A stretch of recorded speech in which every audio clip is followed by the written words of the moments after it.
check, test check. Hey, look at that. That better? Can you hear me now? And not just the ambient chill beats? Okay, good. Good morning, everybody. So as I was saying, as we established last time, this mic is a bit more sensitive than the previous mic.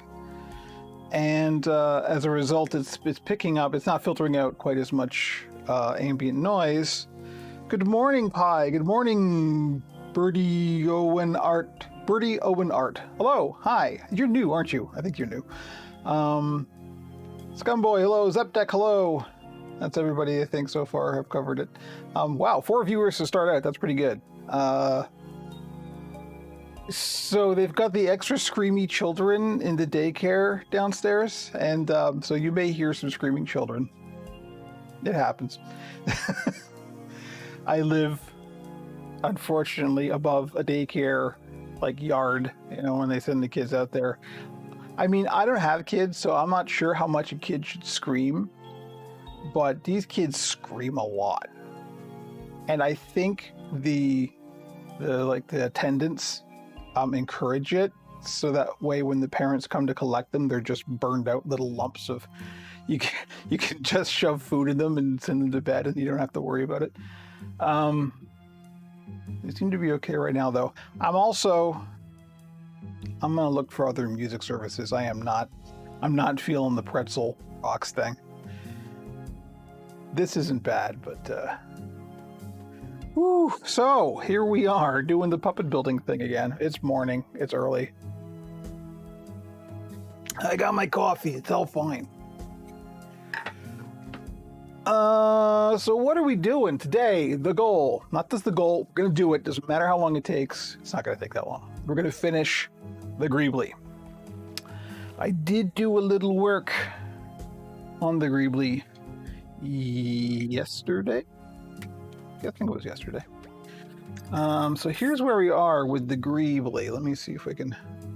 I guess this camera's good enough.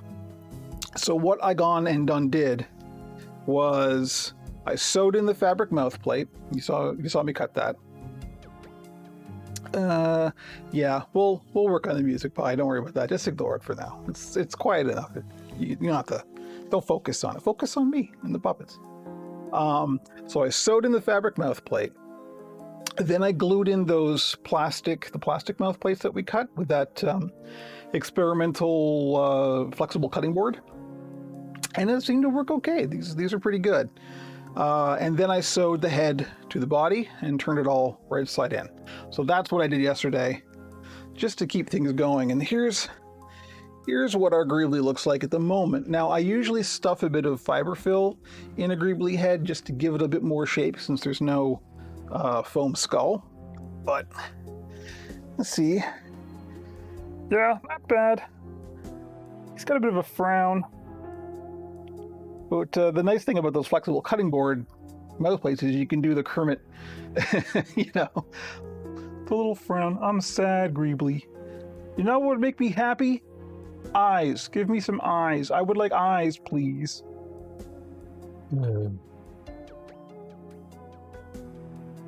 So there's where we are with the Greeblee. So the next step is we're going to do the arms. So let me toss this guy on the stand here. Yeah, we'll give him eyes. Don't worry, we'll get there. But first, he's going to have some arms. Now, I'm not set up. I should have prepared. Everything's everywhere. I've already got the glue gun plugged in, because despite my frequent comments in the anti-glue gun league, we are going to use a fair amount of hot glue today. There are reasons, and I will explain those reasons as I go. Oh, the other thing I did yesterday was I sewed a small skin. So this is something I got to try and build more than one or two puppets a week. So I'm building off a stream also while I'm building on stream, and so I'm going to build another small. This is the first small that has blue skin and a red mouth. And maybe I'll finish him on stream on Friday, but we'll see. I may finish this tomorrow. So we will see. But first thing we got to do is we got to get, let's do the camera switch. That's that. There we go. Swiffering. The important Swiffer. It is a pretty boober-esque Greeblee. I guess if I were to put like just a hat and a whole bunch of ostrich fringe and no eyes, that would be very boober. But what I gotta get right now, excuse me, I'm out of frame again, and the camera's gonna go nuts. I know.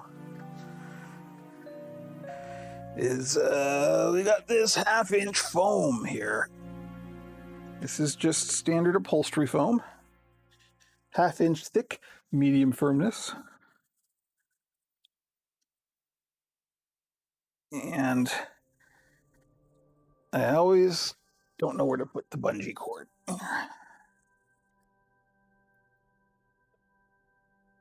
Stick it on the camera tripod, why not? We'll probably find out why not soon. So this is just a big old roll, big old sheet of 1/2-inch upholstery foam. And out of this, we're going to carve some hands. How many hands? 4. Why 4? You'll see. So it's kind of discolored along the edge here. That's because it was sitting in the sun. And foam, all foam, photodegrades. So it will actually break down over time, and it will get discolored in sunlight. This isn't enough breaking down to actually affect the fabric of the foam, so this is fine. This is usable, and this is all going to be internal anyway, so doesn't really matter what it looks like. But what I do need is, I think I got this out last time, forgive me, I'm standing up and moving around again. That's how puppet building works. Here we go. Is our template for the hands. So these are going to be the hand inserts. This is what's going to get stuffed into the arms, which are right here. So these are just empty fleece arms with the hole at the wrist and a hole at the shoulder. And what we're going to do is we're going to build some inserts that have wire armature in them so the fingers can bend. And then we're going to stuff them in here. And this looks like a small hole to be stuffing something of this size in, and it is. But you'll see. We'll get there. But what I got to do right now is trace out and carve 4 of these. With the very dramatic music. It's like we're waiting for somebody to come home. We're standing on the widow's walk, staring out to sea. I swear, Mary will come home soon. It'll be a proper Christmas.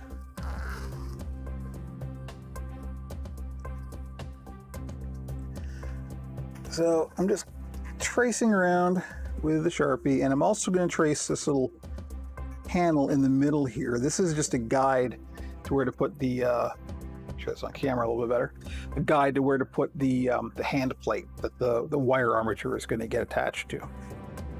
So, like I said before, whenever you got markers on foam or markers on fleece even, you want to make sure that that's going to be on the inside because it can show through the fleece. So I'm going to flip this over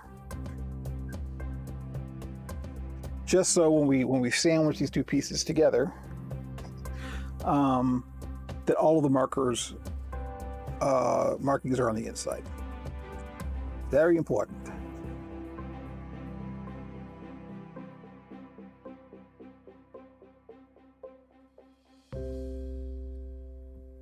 And you'll notice I'm also using the bottom, this cut edge here, as the bottom edge of these hands, so I don't have to, I can save myself 1 cut, because this is playing with razor blades. And if I don't have to make a cut, I'll try and avoid that.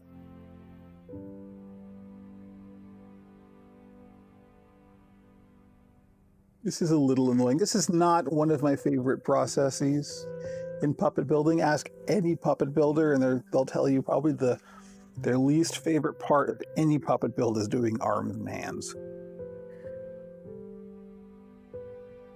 He's just fiddly. How's the stream quality doing? Looks pretty good.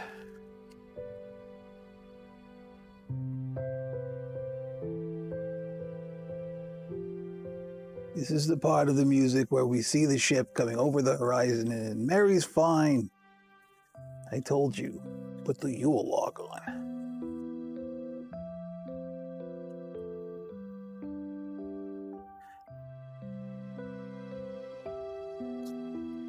All right, so there we go. There are our hands traced out. Now to cut these, of course, is the big scary razor blade.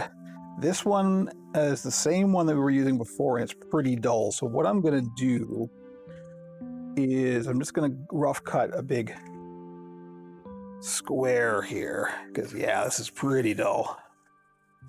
I don't want to use this for the detail carving, but we'll just cut that out like that.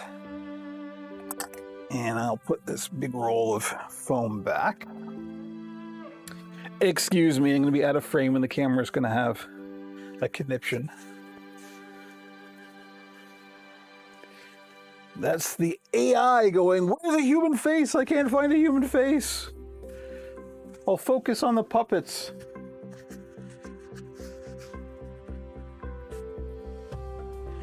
The camera's looking up here now, eh? Yeah. This is the holding pen for the puppets that are for sale. And as you can see, I have no space for more puppets, and yet by Friday there's going to be 2 more to go up there. So somebody go out there and buy some puppets. I need the space back.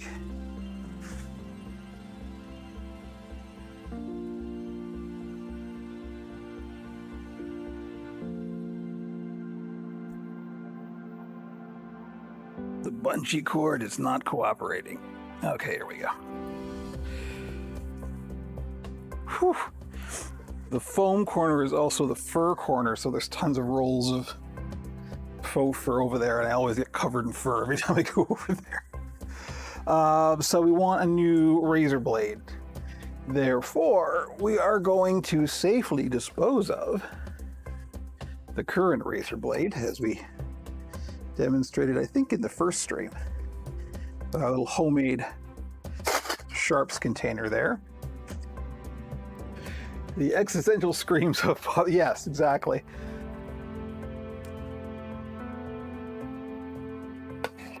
And I gotta get a new razor. So I'm going to grope blindly in this drawer in the hopes of finding a razor blade. That seems perfectly safe. I thought I had a package open. Maybe I don't. At any rate, so they come in a box like this, which is, I don't know how many pers, like 5 per? Yeah, 5 per. And I don't know how many boxes total you get. Doesn't say. 60 packs. So you get 60 blades total. And I'll go through 2 or 3 in a puppet. So I think it might be time to reorder soon. Amazon does not have a subscription model for these. Do you have an average build time? So it really depends on the puppet. In fact, this is one of the ways I determine what I'm going to charge for the puppet, because it's kind of, it would be tedious and disingenuous to sort of like punch a time clock and go, okay, this puppet's got like, 30 hours in it or something. So what I generally do is I determine how long per day, like per session in the studio it takes, and then I charge based off of that. So a regular Greeblee, like what we're building today, one of those, usually takes, I can do it in a single session, but if I'm not pushing myself, it usually takes sort of 2 sittings. So I don't know, maybe 10 hours in a regular Greeblee. And again, it depends on the puppet. So like a deluxe Greeblee, which has a foam understructure and extra features, that can take 50 to 20 hours. A small actually doesn't take long at all. Small I can probably get done in about 10 hours, 8 to 10 hours as well. Yeah, it's not bad. And I mean, that's one of the things I've worked on is coming up with designs that I can do quickly without killing myself. And since I can do them quickly, I don't have to charge a lot of money, right? Because my ultimate goal is to keep my prices at a kind of reasonable level where people can afford to buy these. Because professional puppets can get very expensive. When I was first shopping around before I started building, and I was looking at studios and builders to build the puppets for the Oracle. I don't know if you can hear those kids. Those kids are really going right now. I consulted private builders, and there's also a few big studios that are around. But I consulted one big studio who was like, well, I think your project is great and I love it, but the thing is, like, we are, oh, good. You don't hear the kids? Good. They're a Hollywood studio. Like, they make puppets for this studio that I consulted. I won't give their name just because I'm going to quote a price, and that's probably not cool. But they're a really big Hollywood studio, and so the puppet that I was asking for a quote for was about $10,000 for the puppet. And the thing is, for a professional level Hollywood studio, that's pretty reasonable. That's about right. So the fact that I charge between, depending on the puppet, $200 to $500, depending on the size and complexity of the puppet, I'm still at the lower end of the scale. And that's my goal, because I know how much these things cost, and they should cost that much because there's a lot of labor that goes into them. But that's why I do things like the Greeblees and the smalls. And I don't do very many like big furry monsters, because a big furry monster can easily take me like a week to make.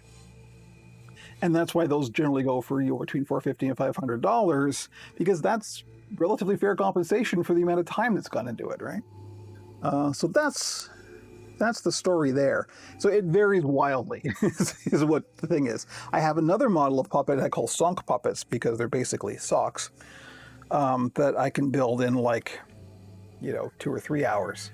So it really depends on the puppets.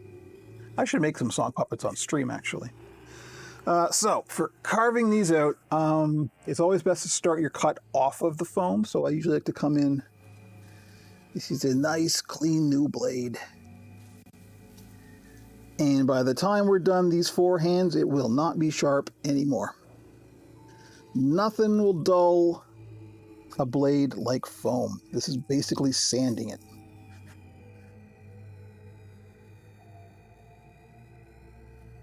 But being very aware of where the blade is, so I'm not running the blade into my fingers. That wouldn't be good.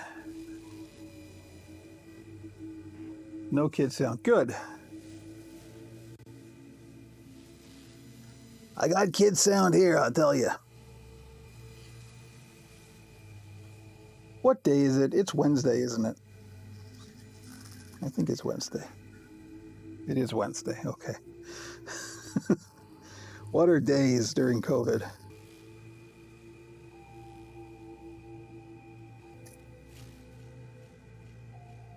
Look, Pretzel, I said I wanted ambient music. I didn't want, like, we're exploring the alien queen's hive. I don't know what that was. Wednesday is stream day. Yes, I stream every other day. That's how I remember. Did I stream yesterday? No. Okay, I streamed today. So I've already turned this blade over, because one side's already getting dull, and that's just from 2 hands. You need a lot of these. This foam, this upholstery foam, is actually a little harder to cut with a razor blade than something like reticulated foam, because this is a closed cell foam, and it's very rubbery, so it kind of pushes against the blade rather than just letting the blade slide through.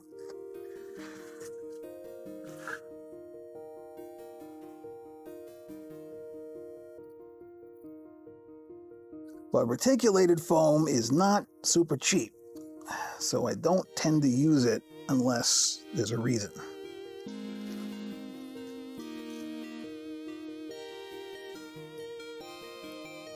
If I'm making something, if I were to make something for like a TV show or theater or something like that, I would make it out of reticulated foam. Why, do you ask? Well, reticulated foam is an open cell foam. And as a result, I've got some here actually. I'll show you. This is reticulated foam. And you can see on camera, it's already, you can actually see the cells, right? You can see the structure of it. And it's almost crunchy. It's got a very odd texture. But this is the stuff that most, like, for real professional Hollywood level puppets are made out of. The advantage of it is if you've got a human hand that's, you know, next to this stuff, you're gonna sweat, right? And this stuff does not hold on to moisture because it's open cell. The moisture kind of drains out of it, and so this stuff lasts a bit longer. It doesn't get as funky, and it's also easier to carve, and it holds its shape really well. It's also a bit abrasive. So it feels a bit, you know, rough when you're rubbing a hand against it. So whenever I make something out of reticulated foam, I always line it with something like fleece just to make it nice for the performer. But as a result, there's extra time that goes into this when you're making reticulated stuff. So I don't tend to do that for these lower end sort of consumer level puppets. The upholstery foam is fine. They have heated wire. Yes, heated wire is fantastic, but it's mostly used not for this kind of thing, but for cutting big blocks, which I don't do. This is one of the areas of puppet building that I have yet to really get into is carved foam puppets. It's a whole thing, and it's a real skill and a real art form, and I have yet to master it, because I'm a little scared of the razor blades, and it's literally taking these razor blades and like just carving away at a big block of foam. And the other thing about foam carved puppets is to get them really, really smooth, you know, like what you'd see on the Muppets or something. You need to, first of all, get in there with a pair of really tiny scissors and just trim away and trim away and trim away until you can get it as smooth as possible. And then you take that thing and you go to a belt sander. You put it on a belt sander. I don't have a belt sander, first of all. I have no room for a belt sander. So it's something I would really like to get into. Some people are fantastic at it. There is a puppet builder who primarily hangs out on YouTube called Karen Mary. She may be watching at some point. I don't know. If so, shout outs, Karen. She is a fantastic foam carver, and that's kind of like what's one of her primary things. That's what she does. Better to be scared of the blade than cut by the blade. Exactly. It's a very Zen koan kind of thing. I guess that's not a koan. It's just an aphorism. But what I would really like to do, now that we're talking, is I would love to do carved foam features. So like noses and tongues and things. I might be able to do that at this scale, particularly the tongues. And that's something I'd really love to experiment with, or like eye bags or something, right, that are just carved dyed foam. Because this foam will take dye fantastically. You can just use like regular RIT dye and just soak this in the dye and then take it out and let it dry, and it's fine. And it's dyed all the way through, so you can carve it. But that's stuff that we'll experiment with later at some point. I wonder if there's a serrated blade that's good for foam. There sure is. I have one somewhere. And they are exactly what you think they are. They're the turkey carving electric knives. Those go through foam real well. Regular razor blades die fast. Cutting insulation, yeah, they do. The thing about the turkey carving blades is, of course, for doing little curves and stuff like that, here it's not great. So really, you just go through razor blades. That is the standard. Those kids are really going. Okay, so we've got our 4 hands cut out. So there's going to be 2 per, obviously.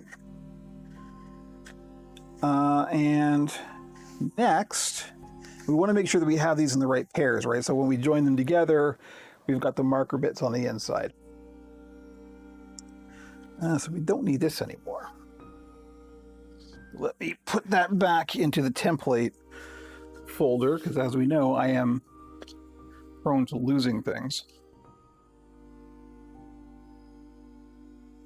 When you get past a certain age and the memory starts to be a little bit unreliable, you learn that there's an order of operations to everything. And it's like, before you do this, put this away before you do. You have to think like that.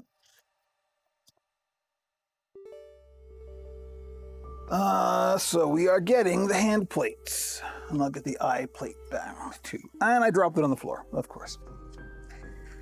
Naturally. Oh.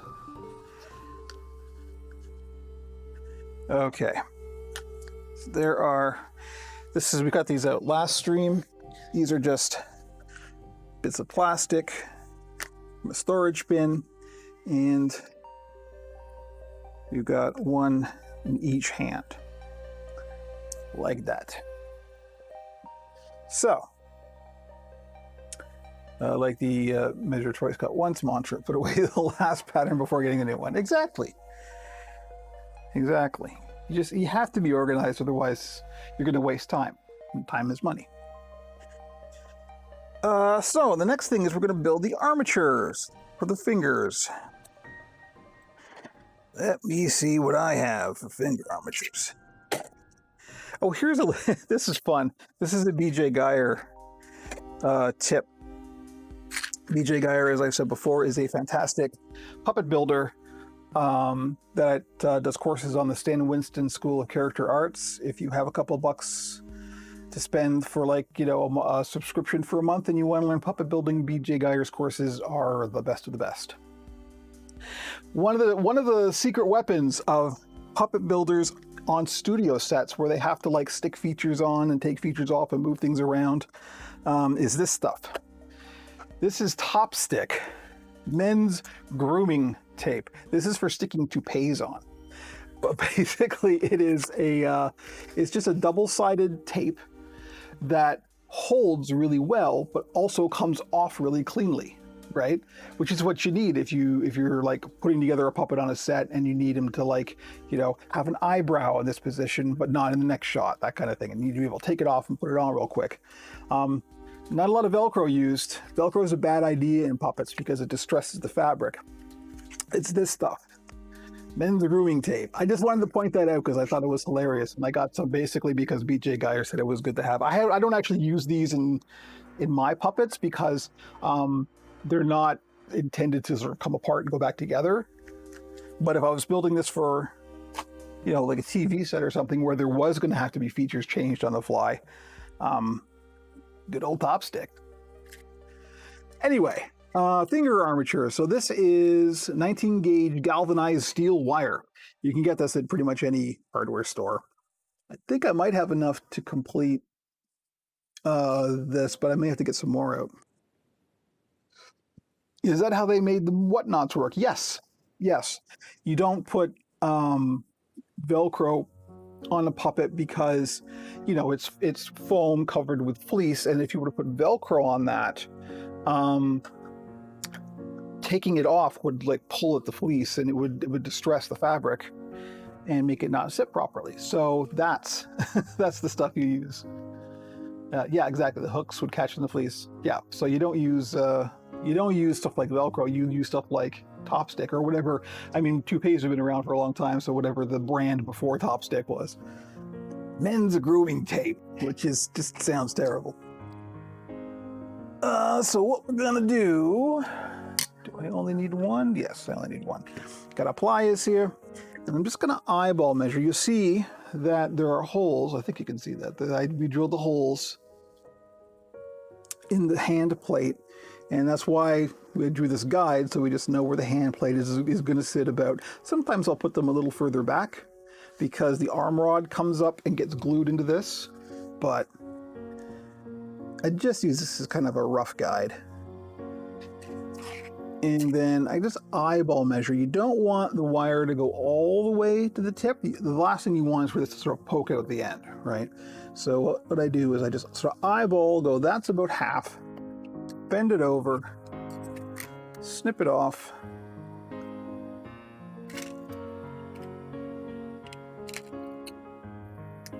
And so now we've got this like U-shaped piece of wire. That just goes through the hole, and then I twist it. This is where it can get finicky. Back in the mists of ancient time, I used to make chainmail. So I got real used to bending wire.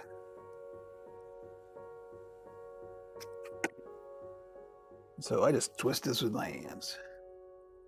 So when I'm almost to the end,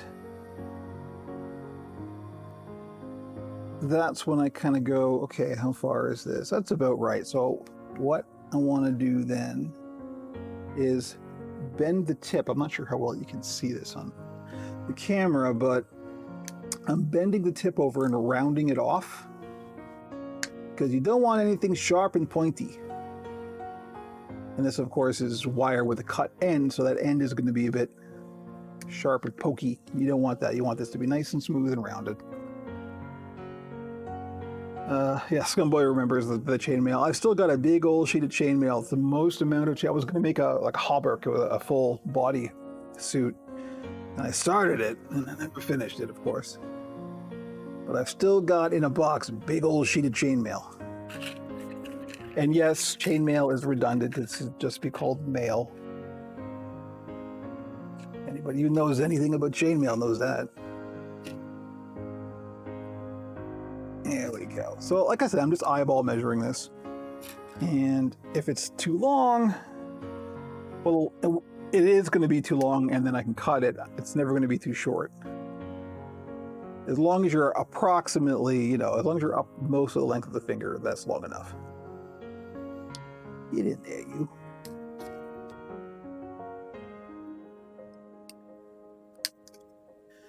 Now, of course, the thing about this, you could make a puppet hauberk. I probably could, yeah.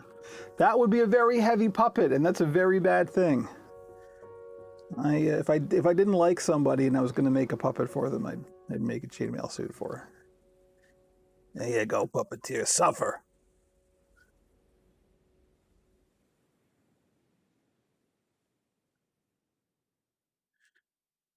But no, if I was going to make, if I was actually going to make a chainmail suit for a puppet, I'd make it out of like, yarn or something, and then spray paint it silver. Hollywood chainmail.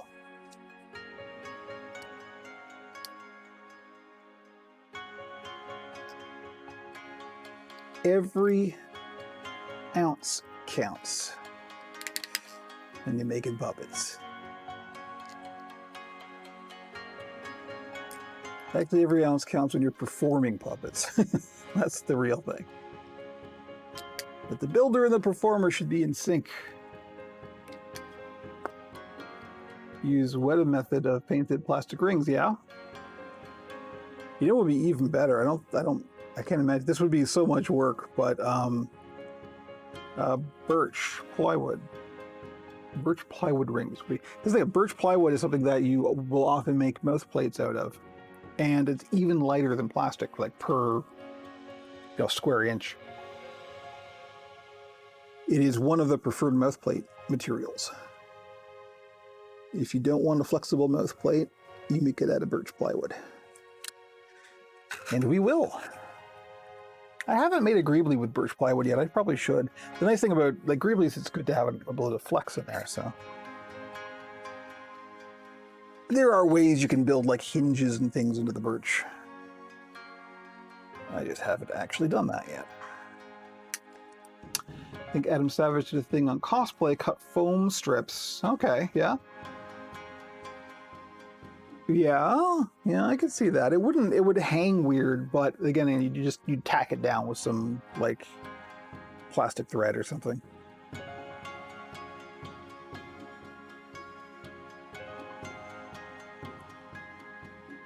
This all depends on having a character that requires chainmail.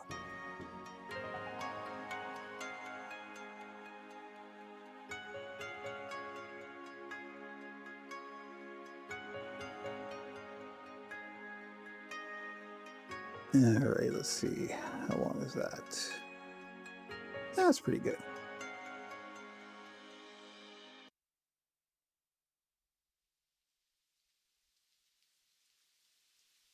Medieval Oracle, yeah.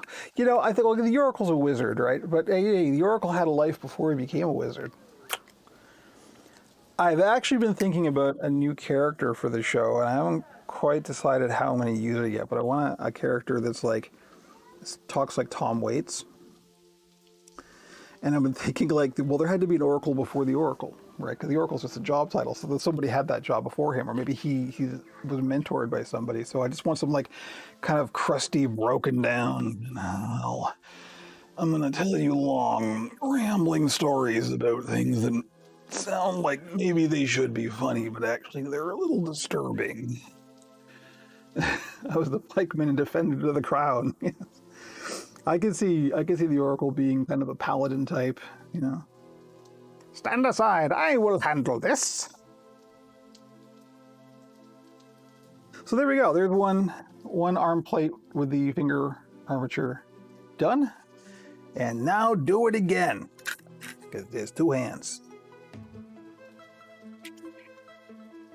What am I doing here? I'm doing this.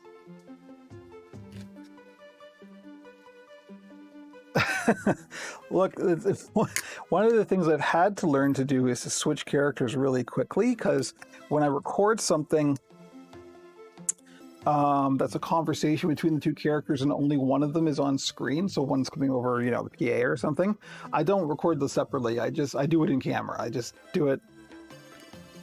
So we can do entire conversations in more than one character. Are you interrupting me? I mean, this is my show. I'm just called the Oracle. I don't think that you as a producer. Look, I'm telling you, the people want to see Frankie. I'm the one with the personality. This is me not showing off. But yes, learning to transition between characters really quickly has been handy. But it's like I was saying the other day, you know, any performer who does a character for a long time, you have a little space in your brain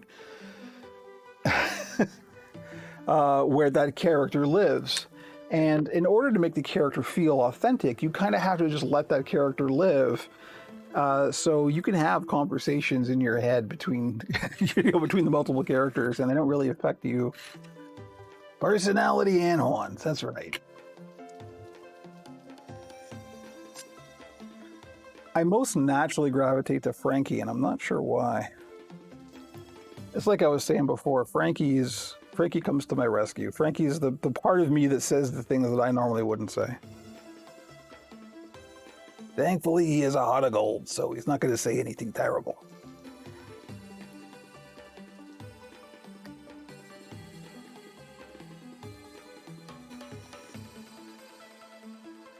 Bending the wire off camera, which is probably bad for the stream. Never knew my DM skill at D&D would carry over to puppetry. Absolutely. Oh, yes. No question.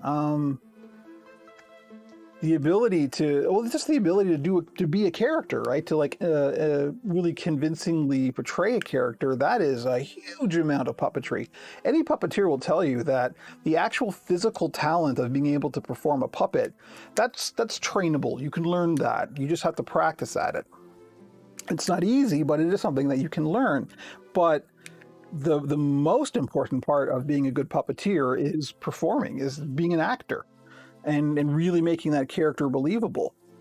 And so you can get away, like, my puppetry skills are not that great, but I try and make up for that by making the characters very fun and compelling, right? As long as the character lives, the audience will buy it. So absolutely, those skills translate into puppetry. Last finger. Ow. Don't run your hands over sharp metal, kids. It hurts. Important safety tip. Thank you, Eon.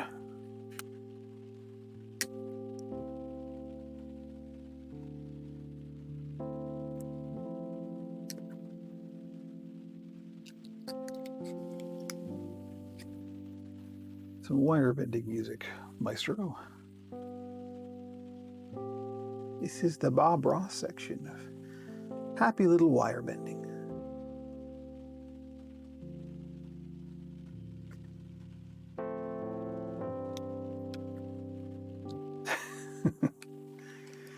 And the Ghostbusters quotes start in chat, as they should.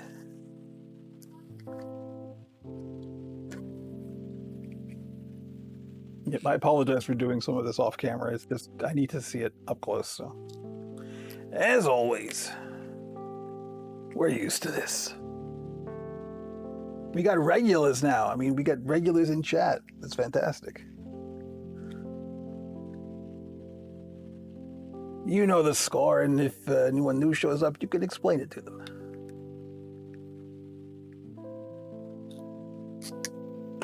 All right, there we go. So, now you see, I don't go all the way to the end. Leave some cushion room so the wires are going to be poking out. That's important. So the next thing we got to do is attach the arm rods to these hand inserts. Let me get a couple of arm rods, and I'll talk about the arm rods a bit. I happen to have some I prepared ahead of time. It's like a cooking show. I make my arm rods in batches. So here are a couple of my standard arm rods. These, the rods themselves are made out of 3/32 gauge copper-clad steel welding rods. Why, you ask? Why not coat hangers, for example? You can do them out of coat hangers. The problem with coat hanger wire is you need about 18 inches. Let's see, how long is this? I never actually measured one of my arm rods. Okay, so the rod itself is like 15 and a half, and then with a handle, the total length of the arm rod is about 19 inches.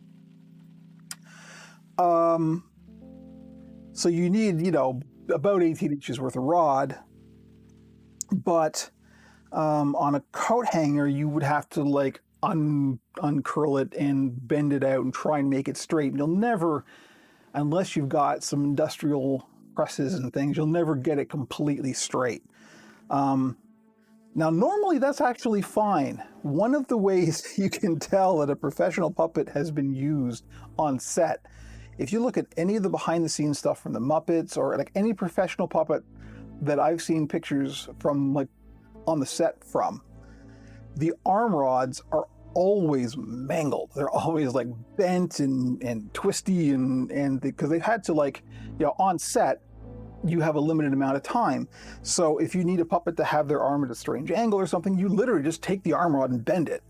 And then you replace the arm rod later when it needs to be replaced. But for these commercial versions of puppets, of course, the arm rod should look nice and finished and all that kind of thing. So these copper-clad steel welding rods are strong and flexible, which is good. They work really nicely, they bend really nicely, so it's just a good material to use, and they're not expensive, and you can get them at like hardware stores. I get mine on Amazon. The handles, most people will take like handle preference is a whole thing in puppetry. Some people prefer square handles, some people prefer round handles, some people prefer no handles. This kind of dowel-shaped handle is the most common thing, so that's what I do. Did you find those by trial and error? Were they recommended? So they were recommended. Adam Krutinger, who does these fantastic puppet building courses on his YouTube channel, was the first person to recommend that. And then like just every other place that would show you how they build their puppets, everybody uses this copper-clad steel welding rod. So it's just the industry standard. Even the Muppets use this stuff. So most people will take like, you know, just get wooden dowels, cut them to shape, drill a hole in it, and stick your rod in there. I have found an even more economical way. This is my little trick. I don't even know if I have any, actually. Let me think about it. So, you know, wooden dowels aren't free. They're not monstrously expensive. But what is even cheaper, you can get these for like literally pennies a piece. These are foam brushes. I'm sure you guys have seen these. Use uranium rods for glowing performance. Yeah, the point is to not see the arm rods there, Zep. So these sponge brushes you can get in bulk for a couple of bucks. And the nice thing about these is a little tug. You can pull the sponge brush out. Now you can save this. You can use this for glue or paint or anything. So don't throw this away. This is a little chunk of sponge. I could even like carve a nose out of this or something, right? And there you've got a little dowel with a pre-drilled hole. All I do is I sand off, you know, the stamp. But these are what I use for puppet arm rod handles. I'll put a little bit of glue down in there. Dealing with the puppet hands is a whole thing. Yeah, it sure is. It certainly is. Not my favorite thing. But what I'll do is I'll go on the drill press and I'll drill, because this hole's a little big. So I'll drill even further down into the dowel with a 3/32 bit. And then I'll put some glue on the end and I'll just shove the rods down in there. And that ain't coming out. So this is a perfectly cromulent arm rod. Now for regular Greeblees, I leave them just like this. A lot of people will paint them, but I have yet to find a paint that will adhere to the surface, even if I've sanded it. You probably shouldn't sand this stuff because it's copper and you don't want to breathe that in. It's just a very thin coating of copper. You can wear it off really easily. But I have yet to find a paint that will stick to this and not like flake and scrape off and stuff, and it just looks terrible and it gets messy. So for regular Greeblees, for these basic Greeblees, I just leave them like this. I don't finish them. If the client wants to paint them, they're welcome to, obviously, but I found it's better to leave them like this than it is to do a messy paint job. If I'm doing a deluxe Greeblee, which, you know, takes more time and has more finished surfaces, I coat these in rubberized heat shrink tubing. The thing about the heat shrink tubing is it's not always super easy to get. Most of the time I can get it, but sometimes I can't. Actually, the stuff for the right gauge for the rod is easy to get. It's the gauge for the handles that are actually kind of tricky to find. They look great. In fact, let me see, I've got one here. This deluxe Greeblee here has, you see it on camera, has the rubberized heat shrink on the arm rods, and they look fantastic. They read really well on camera. So that's a little bonus for the deluxe Greeblee. But I'm not going to do that here because this is just a regular Greeblee. Coffee. This is one of the first places where the hot glue is going to happen. So the very first thing I'm going to do is I'm just going to bend the end of these rods.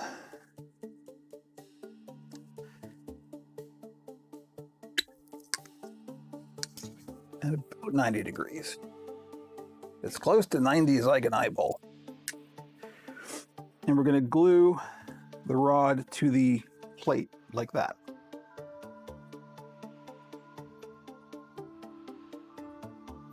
You get the CSI music going on. This is like we're investigating a cold case.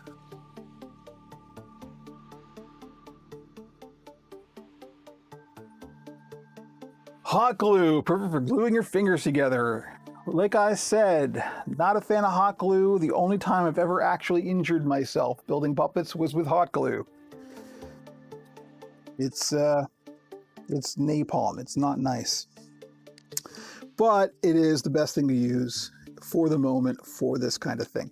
The other thing we could do is like, I could make this into like a little square. I could make it like a little flag shape, and we could drill holes in the hand plates, and I could actually stitch this on.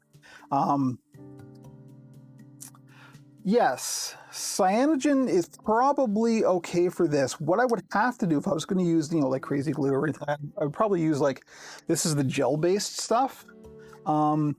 It's it can crack really easily if you put any kind of pressure on it, particularly something like this, which is like there's leverage here, right? I have found that it will crack off and break really easily. And I want this to be fairly robust because there's a lot of stresses. Yes, it's also not that great with certain kinds of plastic. Yeah, it's I find that it's not great on this metal here, actually.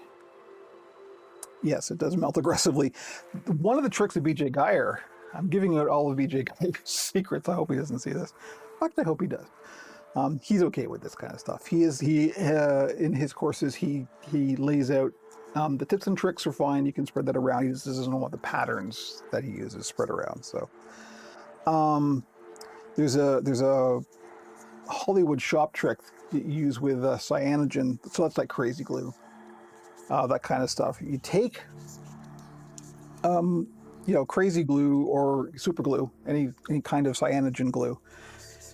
You put that on the thing you're going to glue, and then you sprinkle a little baking soda on it, and it cures the glue immediately. It turns it into this like hard plastic. It's really weird.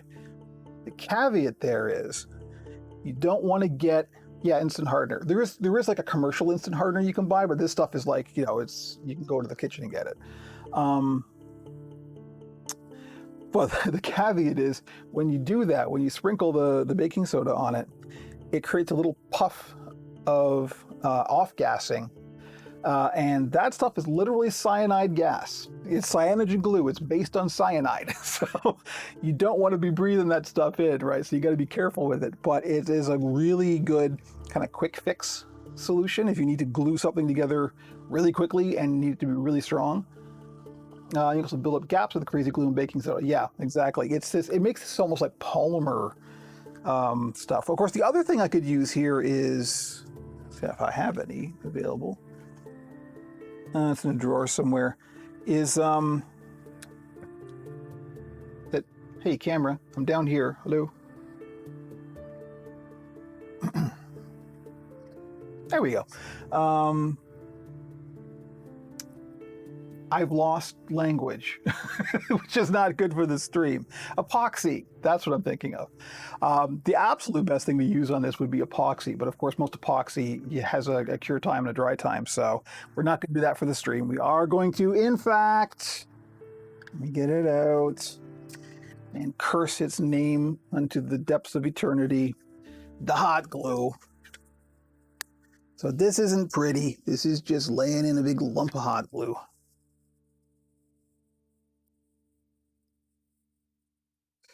And big old lump of hot glue. This doesn't have to be pretty, it's internal, so. And here we go. So you see, this is like, it's just quick and easy. You don't gotta be fancy. So let me just set this aside, make sure that that's in there, and let that, I'm just gonna put a little on the top too. Insurance. Once this is inside the hand, it's not going anywhere. This is just sort of get it to the point that I can put it inside the hand.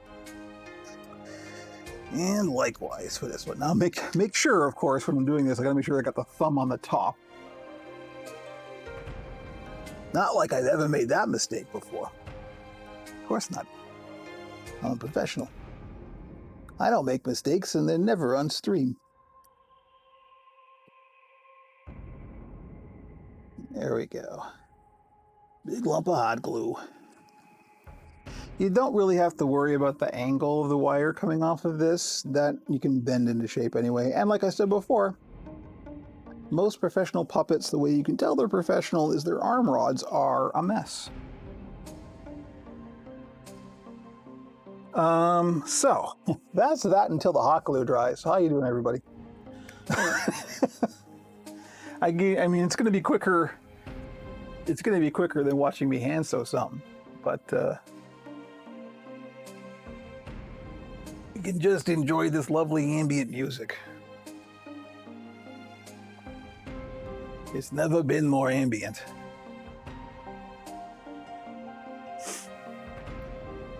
What is this called? Approaching Nirvana presents Cinematic Soundscapes Volume 2. I see our closed caption plugin is still working. That's good.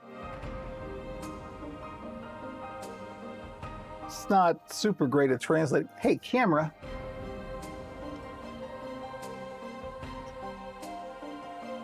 NVIDIA.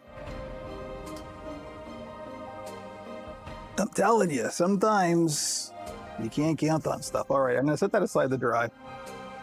And so now we get to have fun with contact cement. More than one kind of adhesive. That's insane. My door is closed. I got to put the fan on, of course, to vent the noxious fumes. Excuse me.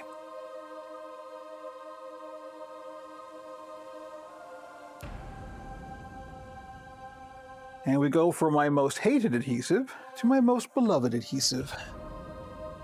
Good old barge.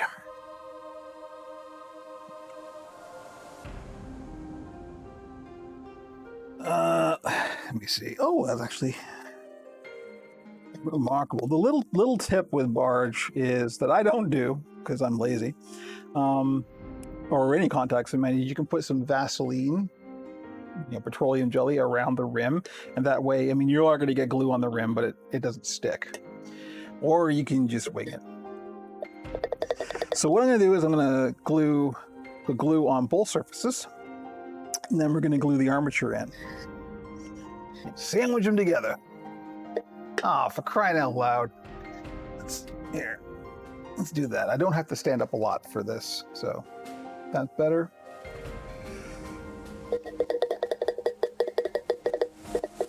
So if you had to use duct tape making a puppet, where would you want to use it? I wouldn't, but if I had absolutely no choice, because duct tape is, it has a plastic coating on it. A better choice to use is gaff tape. This stuff here. This is like used in theaters and stuff. It's a fabric-based tape. And where I would use it if I had to use duct tape is in the mouth hinge. I would make a hinge. You thought you were making a joke. Ha! Gaffer tape is expensive. It can be. I think that was like, I don't know, $12 for that roll. That's not that bad. Yeah, well, listen, there's, any port in a storm, right? Like you can make puppets out of anything. The stuff I'm using here is just kind of what is industry standard, but you can get inventive. Materials are materials. You get Gaff Pro and it's like $20 a roll. Yeah, I mean, it can be, but the amount that I use in a puppet, like I build hinges out of that stuff. And it's so small, there's so little that's used. Like I'll get like, 20 or 30 puppets out of a roll like that. So you gotta amortize it.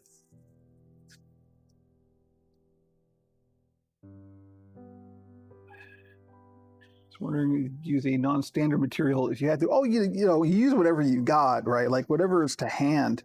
One of the reasons why I don't do the shrink wrap, the heat shrink on non-deluxe Greeblees is because you can't always get it, right? It really depends on, what store, particularly during COVID, right? Getting supplies is tricky. So you use what you can get. I mean, barge, for example, this stuff is, the creme de la creme of what most puppet builders use, but you can't always get it. It's not always easy to find, because it is kind of a specialty thing, right? This is used in shoemaking. You put shoes together with this. You have Phoenix Arrow to hand. You mean the sound effect, Jamie? Because no, I don't. That's the case.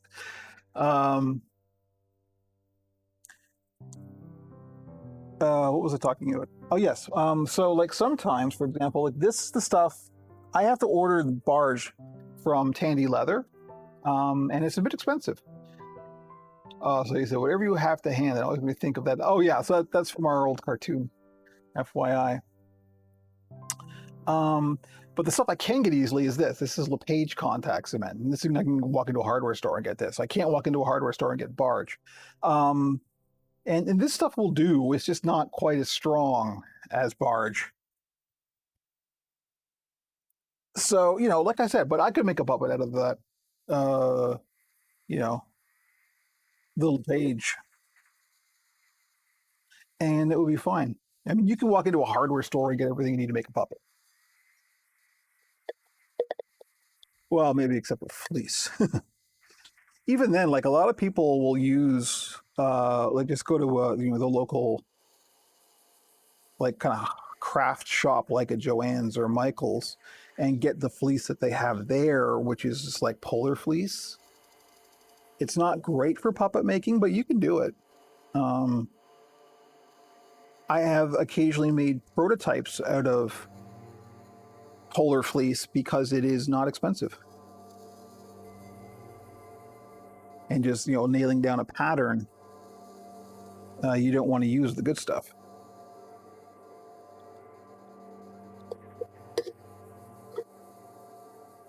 Here we go. We got the contact cement on all of our hands. And again, just very light coat. You don't want to soak this stuff. This isn't terribly structural either. I'll show you the structural part we'll get to after we're done this. You just want to make sure that they're all going to sort of go together. Now,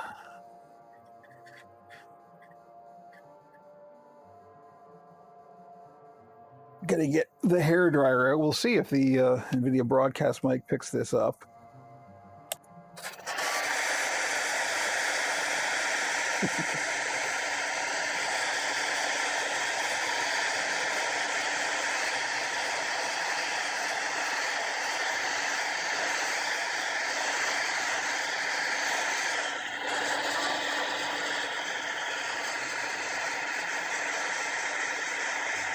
Not too bad.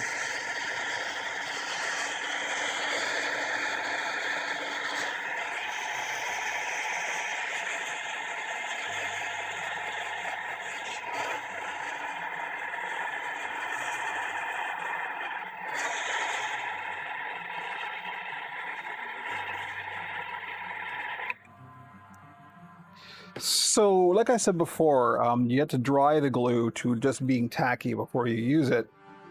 Hairdryer music is my jam. Yeah, you just put the hairdryer on and forget the pretzel rocks.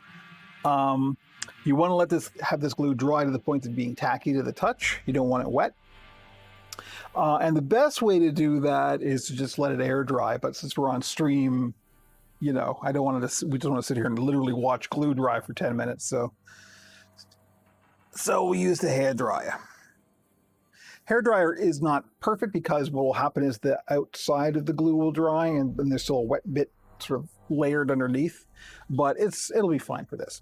So the first thing I'm going to do is lay in our wire along the fingers as they should be.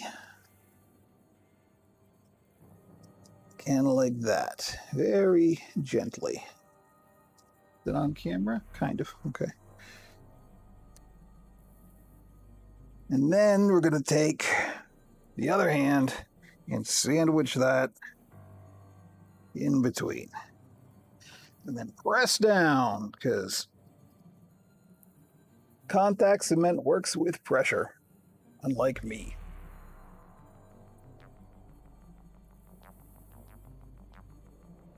Delicious hand sandwich, exactly. So there we go. There is one hand insert. Now we're not quite done yet. Black Forest hand. It's the hour for cannibalism jokes, kids. And then we do the same thing with the other one. This one, the middle finger isn't quite long enough, but it is what it is. It'll be fine. I find with the Greeblees, you really kind of just want one finger position per, and then it's okay. So there we go. Sandwiched together. Ordering through hand sandwiches. Now, back when I started making these, this would be it. I would just use these and then I would put them in the skins. But another little tip from BJ Geyer, my mentor, is I'm going to put some contact cement all along these edges here. And then we're gonna like kind of pinch them together and you'll see what happens. It looks real good. It kind of finishes them. But once again, not a lot of glue. Being very careful with the glue. What music is this?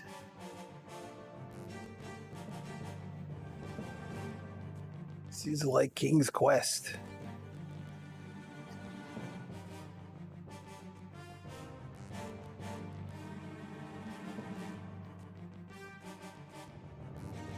A light danger theme. Well, it's appropriate. This is a bit tricky. It's a bit tricky to not get glue on your hands. That's the tricky part of this. I should be using gloves. Safety tip, kids. Oh, I forgot my safety spiel with the always use the glue in a well-ventilated space and wear gloves. I'm doing one of those things and not the other.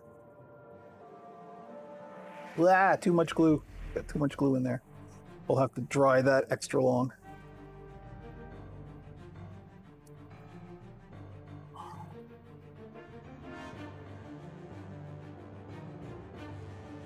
I gotta get some voice activated assistance here so I could just tell the computer to switch to the next track while my hands are full.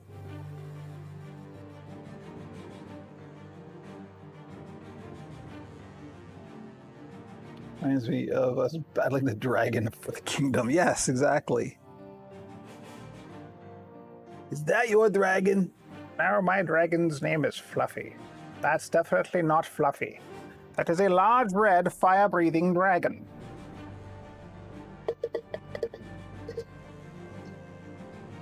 So it's okay if we shoot it full of arrows?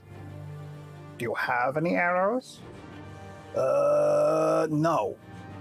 Then why did you ask? I thought that's, it's a video game. There's always arrows. They just come out of nowhere. Live improv Oracle episode. There we go.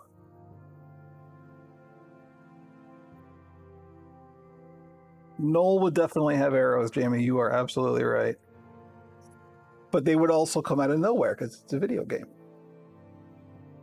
We just reach behind him because it's a cartoon.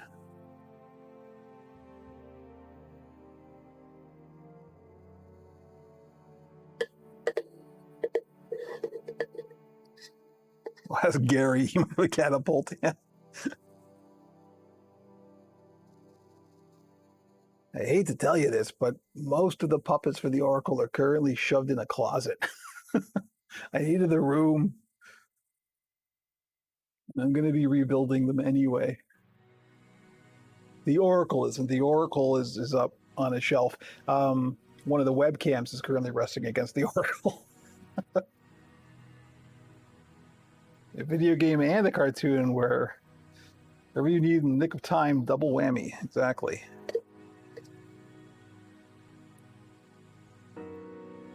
Okay. We got the glue all on the outside edge of our hands. Do I need contact cement for anything else? I don't think so. So I think we can put this aside. And again with the hairdryer.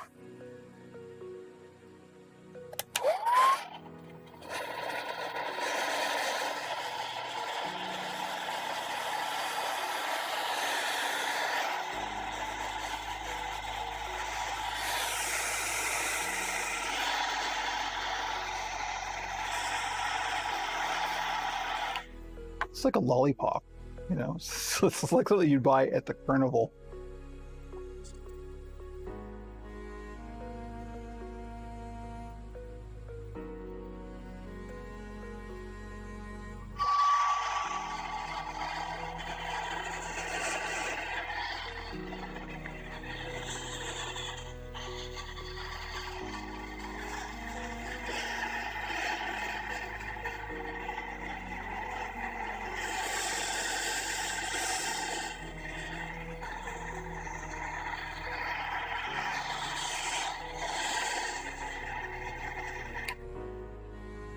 I hope this will work. The glue got a bit gloopy in places. So I don't know how well this is going to hold, but all right. So let me see if I can get this on camera. So what I'm doing This is very hard to get on camera. Is basically, now that we've got the glue on the edges, I'm kind of pushing down and pinching the ends together.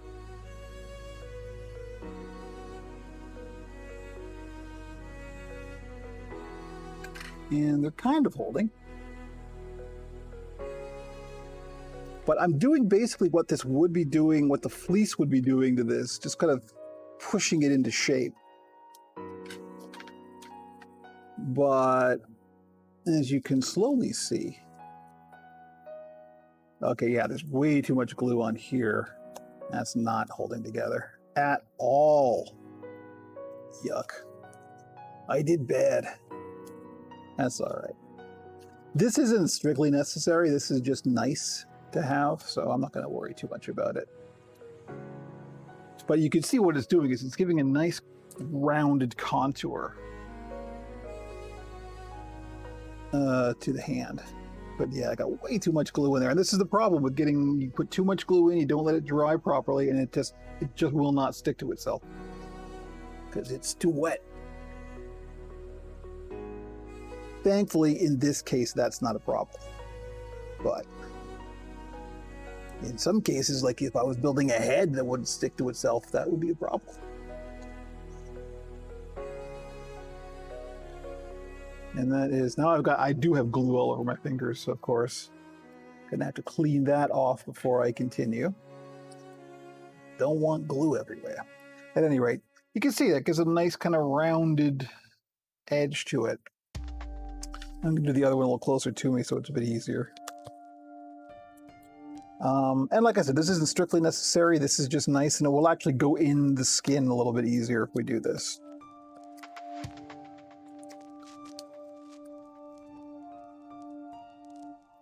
Sometimes you just got to get down in there and stick your finger in the glue.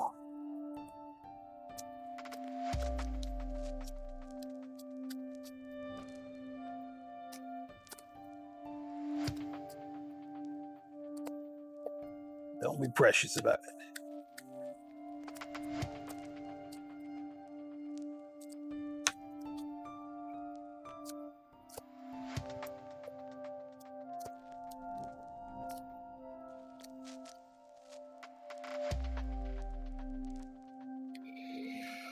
So another way, say I've shoved most of my friends in the closet because they kept getting in my way. Exactly.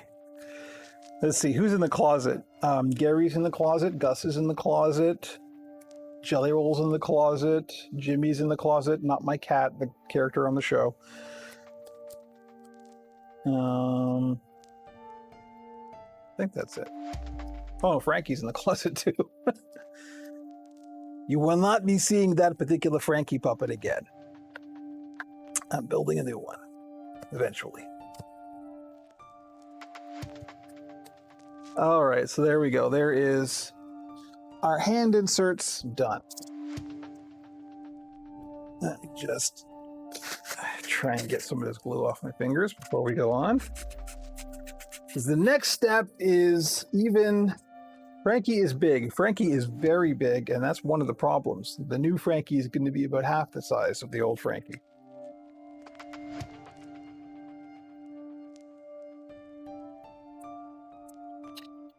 So the next step is not fun. It's even less fun than the stuff we've just done. But it is necessary, and it's really the only way to do this. So we've got our hand insert, and we've got the skin. So we got to take this hand insert and shove it all up in there through this little hole. It's like the process of birth, but in reverse, and it's not pleasant. And I have to kind of do it close to the chest. So it's not going to be great for being on camera. Let me see, maybe we can do this. So what I'm going to do is I'm going to kind of squeeze the fingers together, shove them up in there, and try and get the fingers sort of seated in the skin. Sure. Birth in reverse, so... Oh, gotcha. You just spelled birth backwards. It's a terrible joke, and I applaud you for it. This is where things can get a little stressful. because sometimes it just doesn't want to go up in there. This is one of the places where actually using hot glue to do the whole thing, like to glue the hands together and everything, can be useful because it basically becomes much more solid. And you can kind of shove the fingers all up in there a little bit easier. These are nice and soft, and so these hands feel great when they're done, but doing this part is really dicey. So I'm just trying to kind of work it down.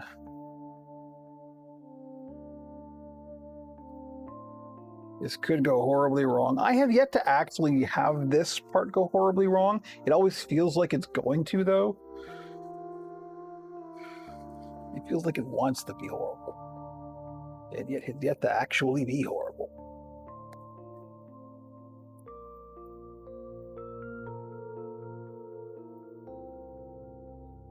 There's always time, yeah. This could be it. The first time on stream this goes wrong.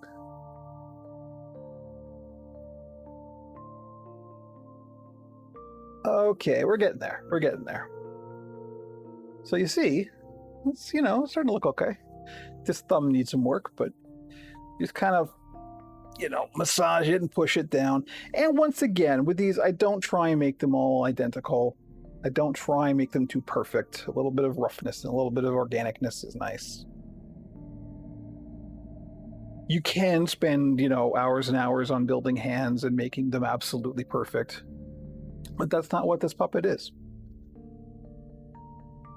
So there we go. That actually went okay.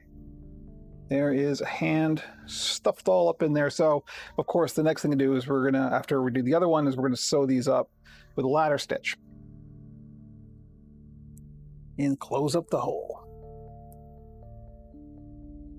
If you expect the worst, you will always be pleasantly surprised when it doesn't happen. Exactly. And that's part of being a good builder, right? Is like, stuff's going to happen. You are going to make mistakes. I make mistakes every time you build something. Something's going to go not as planned. Part of being a good builder is being able to roll with it and to forge ahead despite the setbacks. There's always going to be setbacks. They're not accidents, they're opportunities. Here's your Bob Ross moment.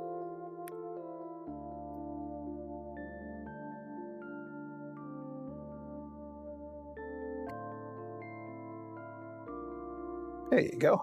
Feel like Bob Ross. Exactly.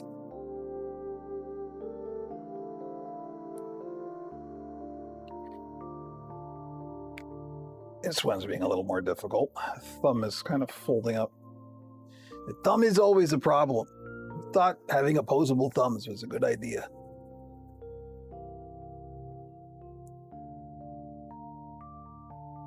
Tool use is overrated. Homo habilis. The Australopithecus ancestor. Frankie knows a lot about anthropology and... Sure. Where are you going with this, Kevin?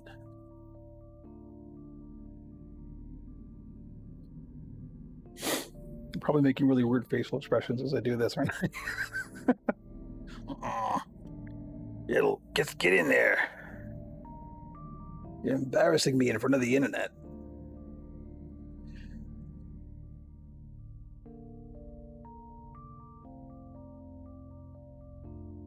I'm not sure Frankie went to human school. I'm glad we're using these up. Okay, this is all right. This is going okay. Over time, what will happen as well is this, the stuffing in here is kind of all compressed and sort of squeezed together, but this will kind of relax over time and flesh out a little bit. It's a little odd because I'll make a puppet, put it on the shelf, leave it for a while, and it will slowly start to look better as all the fabric kind of relaxes and things kind of flesh out. And there we go. That's not too bad. All right.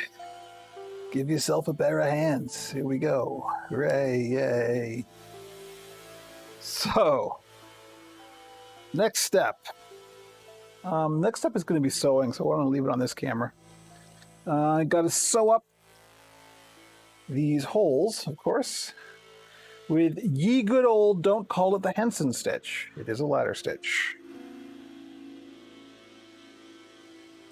Let's get the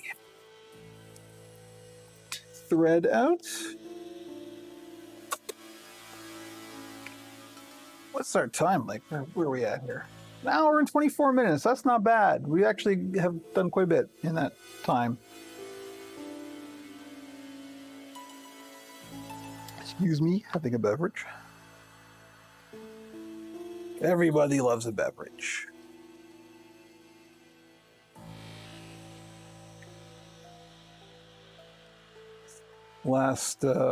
This last Sunday, I have been working on perfecting my recipe.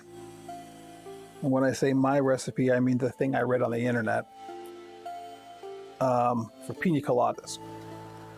And I think I got it. The problem with that is I've been doing like Sunday afternoon cocktails and video games have become a thing for me, and it's very pleasant. It's nice. And don't overindulge, kids, but a little bit's okay. That's the nice thing about cocktails is there's a whole culinary aspect to them, right? The problem is,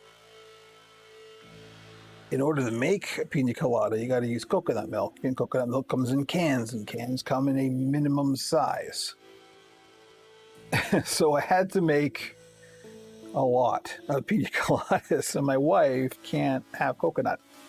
So it was all mine.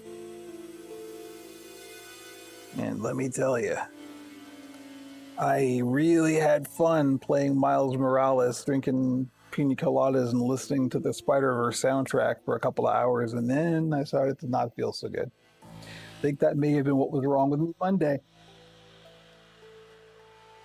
So the lesson is don't overindulge. Moderation. I didn't really overindulge. It wasn't the amount of booze, it was the amount of coconut. I think that was the problem.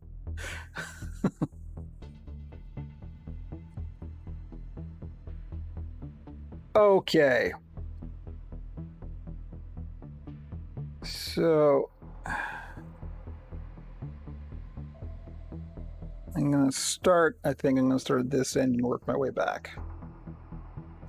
And that's why Caesars are superior. You can just mix up a jug of mix and keep it in the fridge. This is true. I haven't had a Caesar in a long time, actually. For our non-Canadian viewers, which I know there are some, a Caesar is a Canadian drink that is very, very similar to the American Bloody Mary, except instead of just tomato juice, it uses clamato, which is tomato and clam juice. You heard right, clam juice. What is clam juice? Somebody went, look at that clam. We're gonna squeeze it and drink what comes out. Which sounds terrible, but it actually, clamato is delicious. I'm not sure the clam juice on its own would be quite as delicious.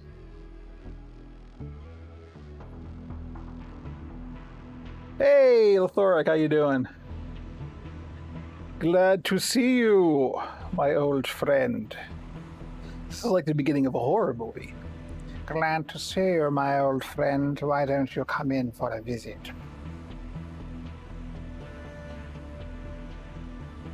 That was like half Oracle, half riffraff from Rocky Horror. You've arrived on a very auspicious night. It's one of the master's affairs. He does all the voices. It's really annoying. You should hear what it's like inside his head.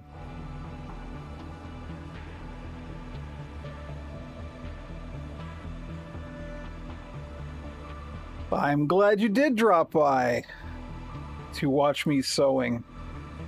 Because that's the thing people do on the internet, apparently. To catch you up there, Lothoric, we're making the hands. I don't know if you can tell, we're making hands for the Greeblees. And I've just put the hand inserts and arm rods in, and I am now sewing up the hole into which the hand inserts were in fact inserted. And I just knotted my thread real good. Come on, baby. You good? There you go. The Oracle reads horror stories. Well, I did do that Halloween episode of the Oracle where I don't know if everybody got the reference because it's a very Canadian thing, but there was a Canadian TV show when I was growing up called The Hilarious House of Frightenstein. I know it went international because I think Nickelodeon ended up getting in syndication and stuff.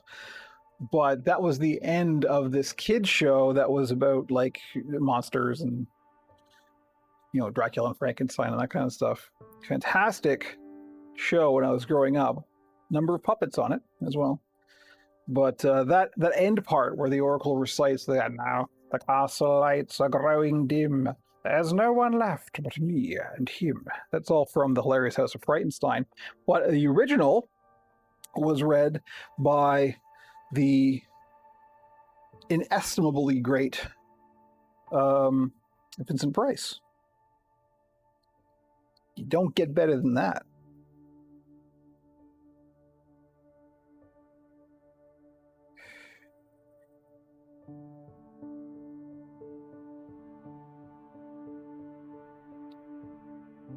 Just going around the rod is always a bit tricky. Forgive me while I focus.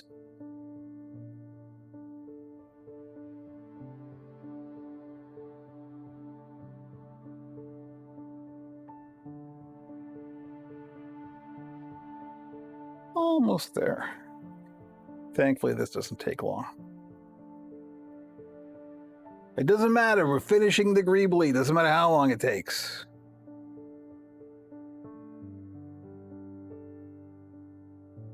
I honestly was a little disappointed that I couldn't do this all in one sitting. I have made a Greeblee all in one sitting before. It just wasn't happening on that day. Now, your other quote was Rocky Horror, though. That is true. Riff Raff doesn't say very much about that line, now that I'm thinking.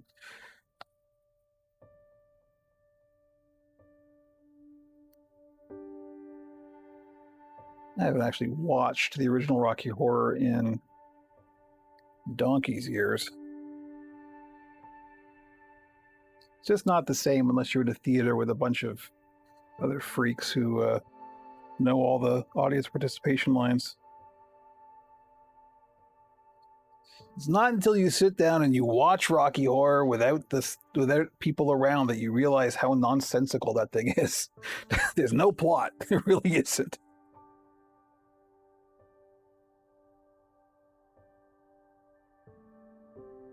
Plot is overrated.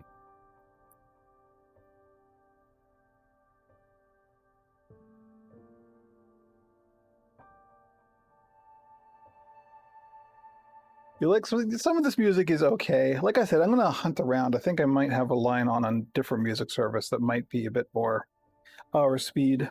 So, all right, I'm almost done this. I got to loop this around and tie it off, which is always fun.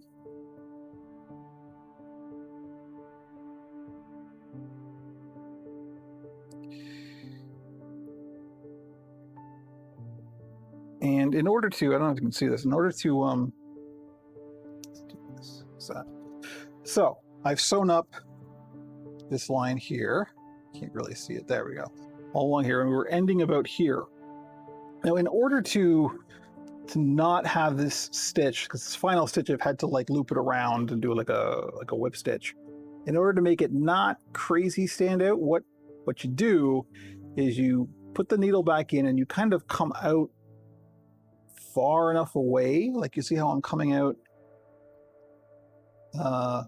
in the hand here, and you pull it through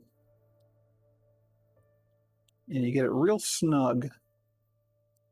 This is hard to do at this angle.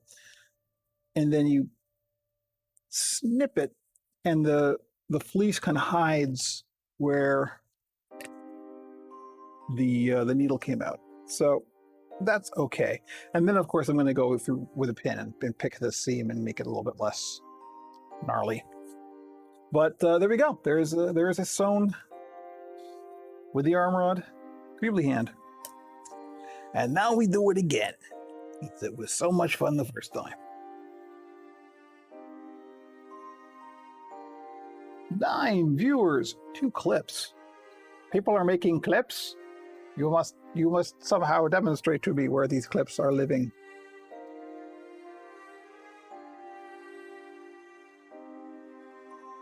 I don't know from clips. I think I made one when we got raided on the first stream.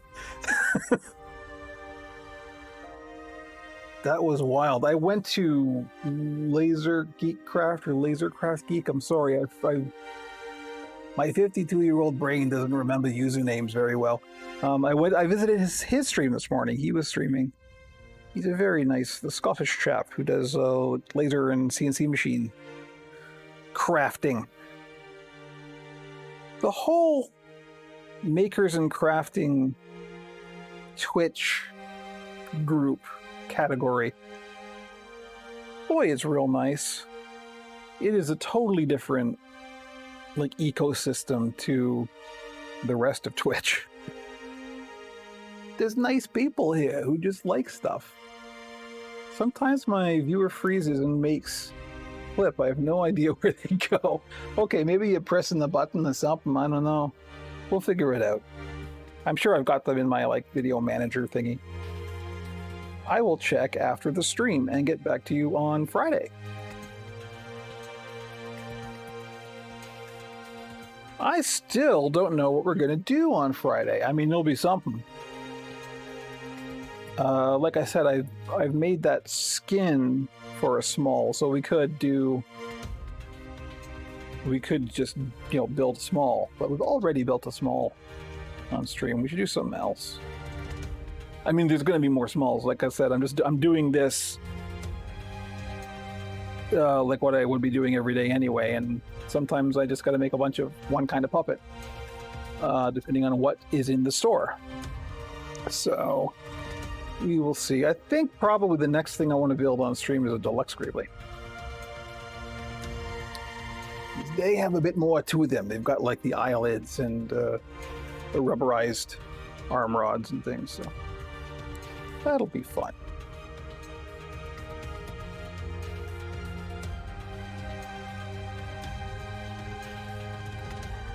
The more I think about it, the less inclined I am to actually build a big furry monster on stream, just because it is so much hand sewing.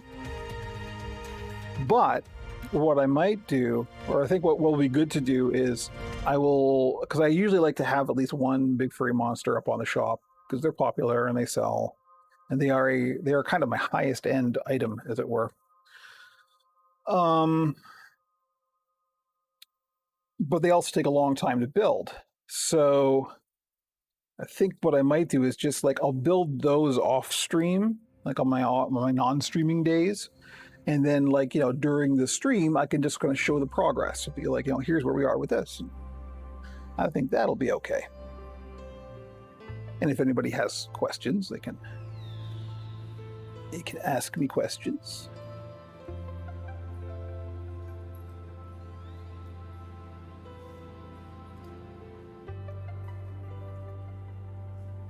Mm-hmm.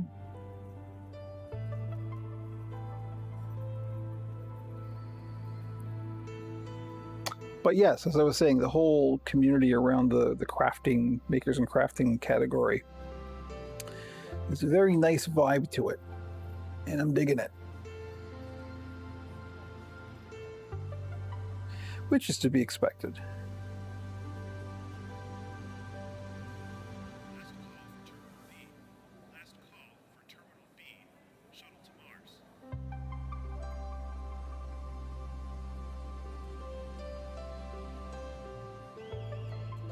I think I'm settling into this whole streaming thing pretty well. I mean, so far nothing terrible has happened.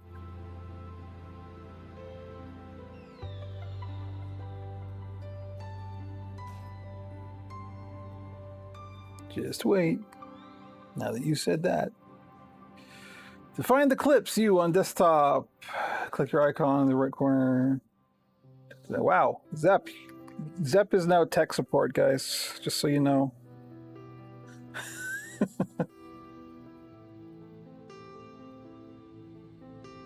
Yeah, I've actually got on the stream manager thing, I've got a button for the clips.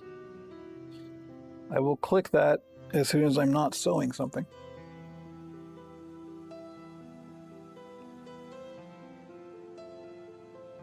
You helped to get Frankie, please. Yes, Scumboy. We should talk about that because I'm ready to go anytime. We just have to figure out when people are available. But I think Frankie playing Deep Rock Galactic would be a real good thing.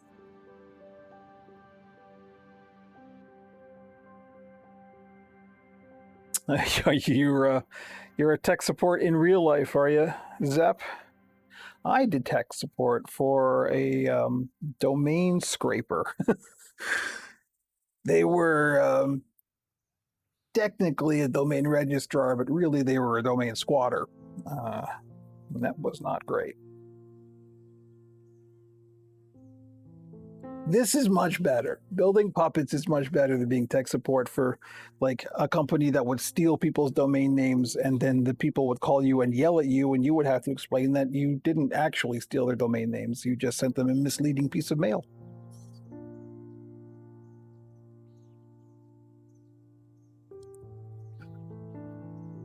Friday night has originally worked. Yeah, we'll talk to the others about that and see where their heads are at, you know, because it's going to be streaming, right? So some people just don't want to be on stream. Totally understandable.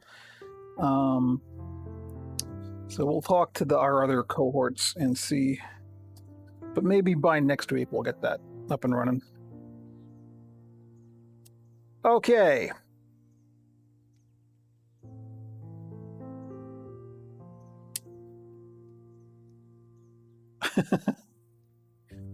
Let's see. I can run a 60-second ad break. Y'all want an ad break? I won't do that. Oh, I have a clip that button. I'm sure it's around here somewhere. I know it is. I'm not going to look for it now. I got puppets to build. Okay, so the next step is, let me get these out. This is how I attach the arms to the body. There's a number of ways to attach arms to a body. This is the way I like. I don't need these, so we'll just get rid of those. These are doll joints. You can get these at any craft or hobby store, that kind of thing, and they're really handy. So it's just like it's a peg with kind of a fluted edge, and then a washer, and this snaps together, and this just is a permanent join. I'm not going to do it because that will mean I have to throw this one out, but that's all it is. Now, like we were talking about before, when you're building a puppet and you're attaching stuff to it, you don't want to have stuff poking into the puppet because, of course, there's a human arm in there, and you don't want anything poking into the performer's arm. So it's important that if you're going to mount something onto a puppet with a peg system like this, that you have whatever it is inside the puppet poking out, right? So what's going to happen eventually, let me show you here, is we're going to have our Greeblee body like that, and then we are going to put these pegs in here like this, and then insert the washers to the ends of the arms, and the arms go on like that. So what you're saying is that for a period of time, the Greeblee looks like a Frankenstein with neck bolts, except they're arm bolts. So yes, you are correct. But the first part of that is getting the washers into the ends of the arms. So the first thing we're going to do is we're going to stuff these arms with fiber fill. You could also put foam in here, and a lot of people do. I would put a foam in this if I wanted this to just be like a solid tube. But one of the things I like about putting fiberfill, which is just like teddy bear stuffing, is you can kind of bunch it up and you make almost, it looks like musculature inside, and it looks kind of neat. So I have a big old bag of fiberfill over here that is buried under stuff, but there's just enough of a hole that I can kind of reach in and pull out a big mess of fiberfill. So I'm just going to pull off little pieces, roll them up, and start jamming them all up in there.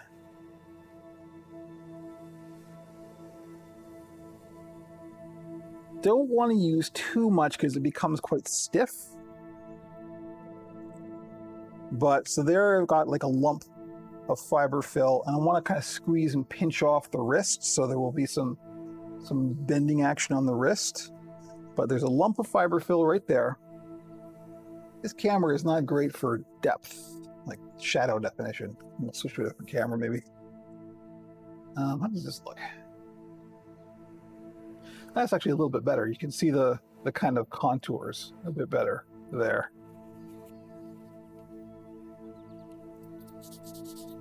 But I was sort of like just rolling this into a little packet and then punching it down in there.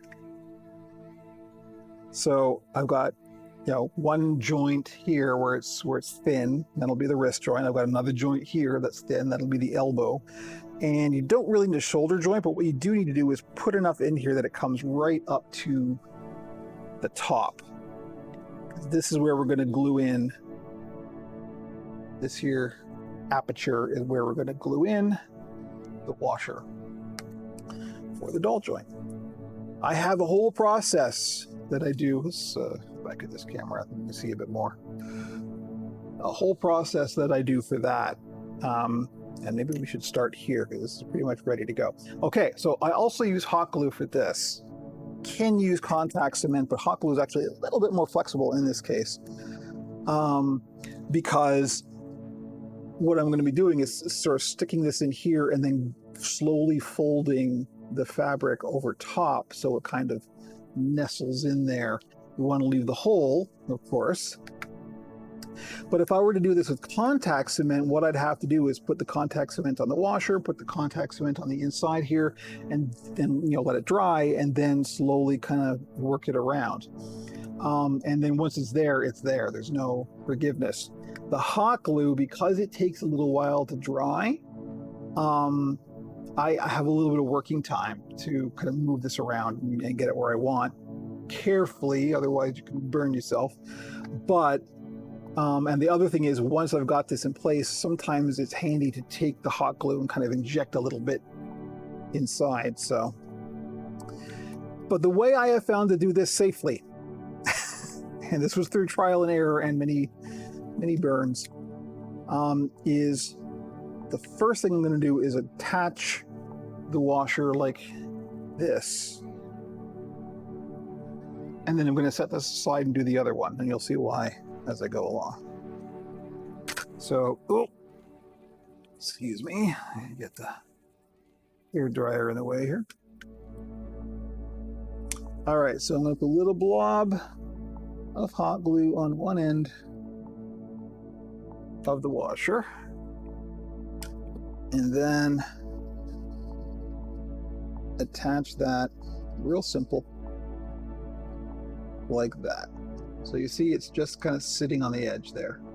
Keep a cup of water nearby, dip your fingers in it before getting close to hot glue. That way, burn your finger. Good tip. I should do that. Later. Not right now. This should be fine. I've practiced doing this enough that I think we'll be okay. And if not, it will be amusing. So we're going to stuff the other arm here.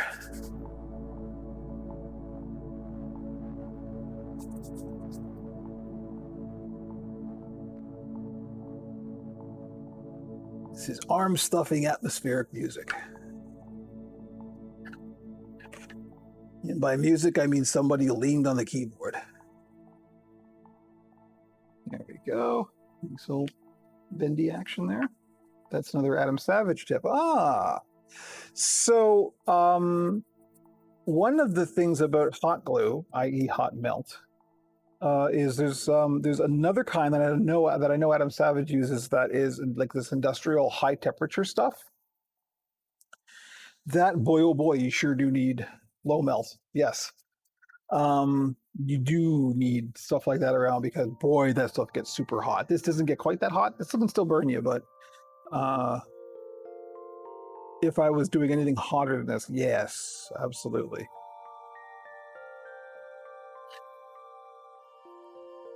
But there we go. You can see, I think you can see kind of the profile here of how it makes like a little kind of musculature. Yeah, I know. I've looked into getting the special hot melt, but since I don't like using it in general, I don't use it for much, so it would not really be worth my time. This is the most hot melt, hot glue that I use in this process right here. Where's the other washer? There it is. This and putting on the hair, because the hot glue actually works well on anything fibrous or porous. And that's the only thing it works good on. All right, so there we go. Just like before, we've got it kind of stuck in the end here. So what do you fasten the eyes with? We'll get to that. That is a whole other thing that we're going to be doing just after this. So now that I've got it here, there is a bit of hot glue involved, but not in the way that you might think. Now that we've got it to this stage, I'm going to fold it down. This is tough to get on camera. I apologize, but it does work. I swear. That's how all my Greeblees are put together.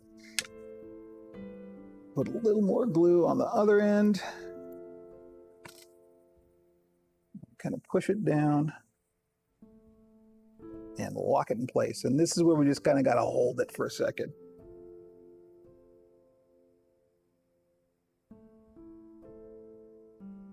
As soon as we're done here, we're doing the eyes. Maybe I should glue this in place and then we'll do the eyes and then we'll put the arms on last.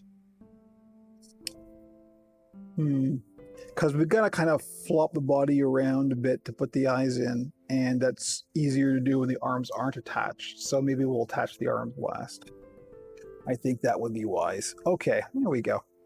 So you can kind of see I'm just sort of laying it in here. And all I'm doing is I'm folding the fabric around and just leaving the hole in the middle. So this is why the hot glue is a little bit better to work with than the contact cement, because I can get in here and just kind of stick some more glue in like that, and then fold it over and hold it in place. And we're just creating a little end to fasten onto. Some glue holding music.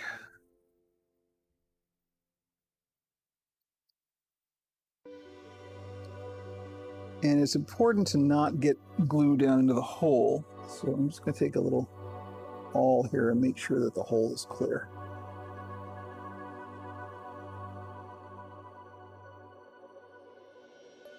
It's a very important hole.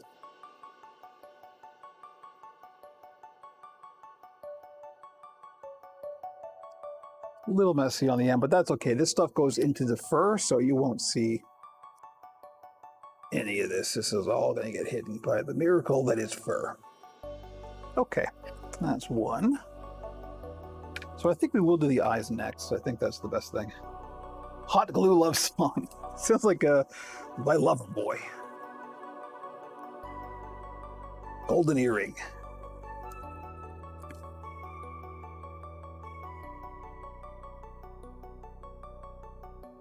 Oh, I can hear Jimmy outside the door yelling. The cat, not the character on the show.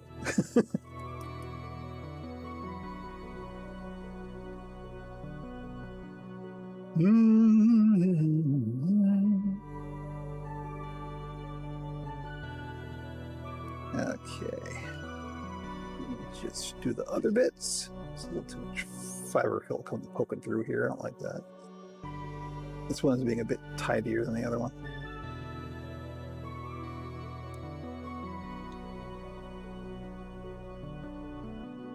They're always different. There's always something. You can develop techniques, but each puppet will have its own problems.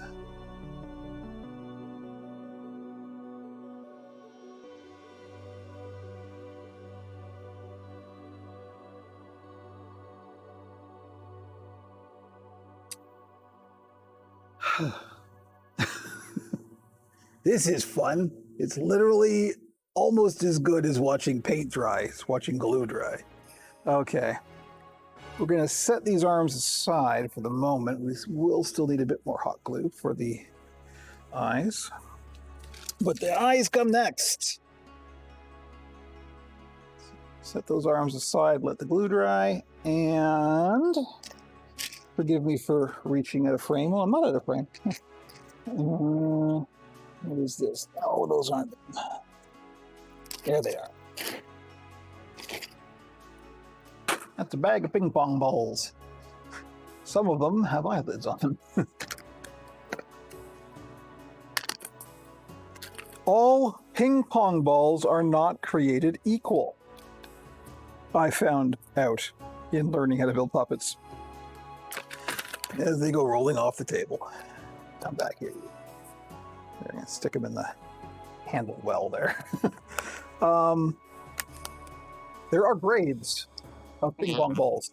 There's also a couple of sizes. There's at least 3 different sizes of ping pong balls. The standard size are these. These are 40 millimeter ping pong balls, and they come in star grades. You can see the stars on the ping pong ball. So 3 star is the best grade of ping pong ball, and that means the plastic is the most opaque, which is what you want. And they're the highest quality. Now, the thing about a ping pong ball is there's a gas inside here that this is what allows them to be like super bouncy. I only use grade A fancy ping pong balls, FDA approved. And of course, we're going to put a hole in this, and what's going to happen is the gas is going to come out. I don't know what the gas is. I'm sure it's perfectly safe to breathe. Probably not. Maybe don't breathe it. At any rate, there's not much, so it's just going to dissipate. But after you put a hole in a ping pong ball, it becomes quite fragile. The plastic can collapse very easily, so you do have to be careful. The first thing I'm going to do, of course, is sand off this logo. Sometimes you don't have to do that. If you're going to build like an eyelid on it, or if the eye is going to be embedded in the head, you can just put the logo, behind. But in this case, I'm doing this off the work surface because I don't want to get ping pong ball dust all over the work surface. And I'm just lightly giving it a quick sand with some sandpaper, just so there's no possibility that we'll have that logo showing. Often it is not a bad idea to paint ping pong balls if you're going to use these as eyes. It's a good idea to paint eyes in general. I don't tend to do that because that's a whole other step. But they look great if they're painted.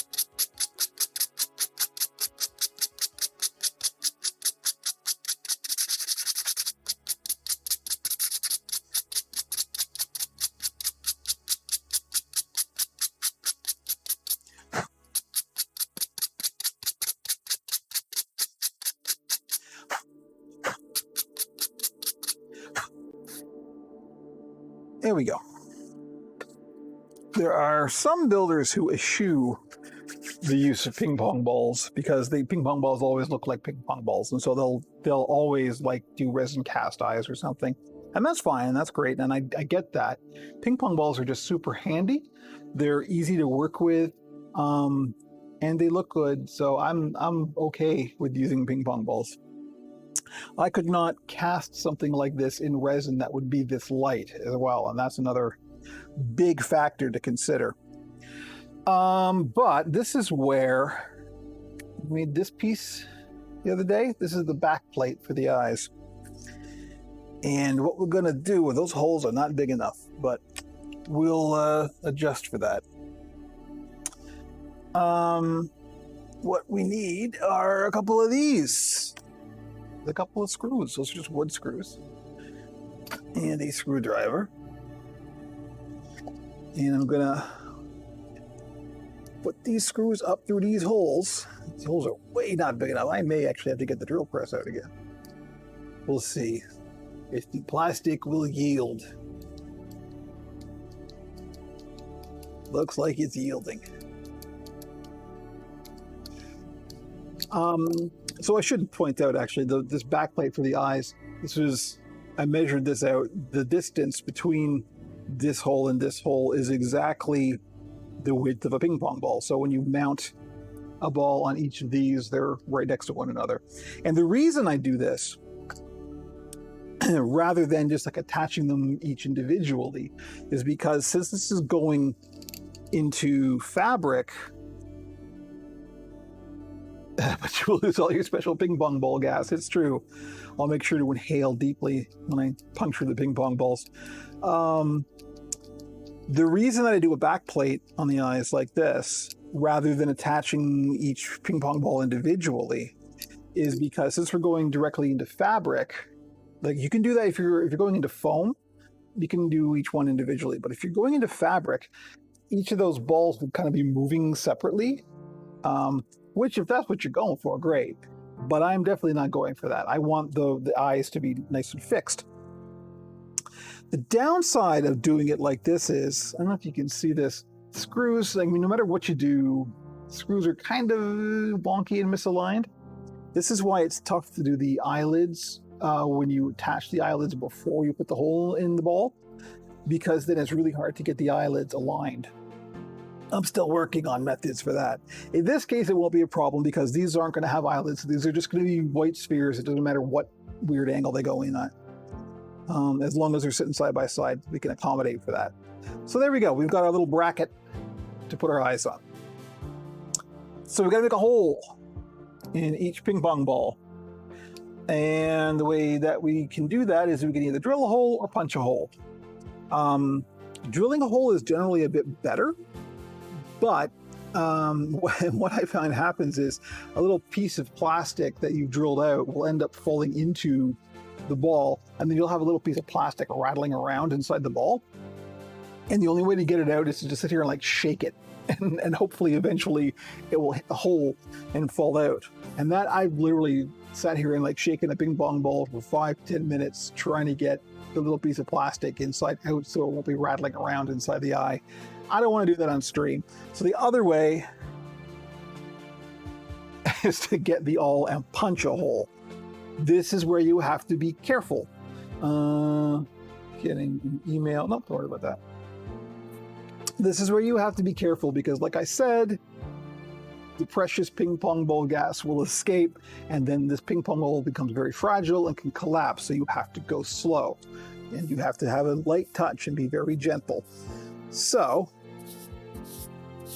what I'm doing is I'm looking for a good spot. I don't know if the camera doesn't look like it can pick this up. There actually is a seam. There's a center line down the middle of the ping pong ball. So that's a good candidate for where you want to place your hole, of course. I'm trying to find the best spot where the bit that I sanded has overlapped, and it doesn't look like it has. So we won't worry about that, but I'm going to try and put the bit I sanded either to the bottom or to the back, just so, I mean, it looks fine, but it's just a little bit rough, and I'd rather not have that as a prominent feature. So here's the center line, and I'm just going to gently, here we go.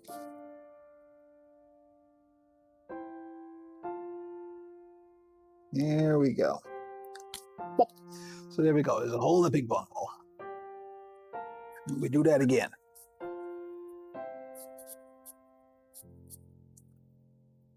And there, that's a good spot.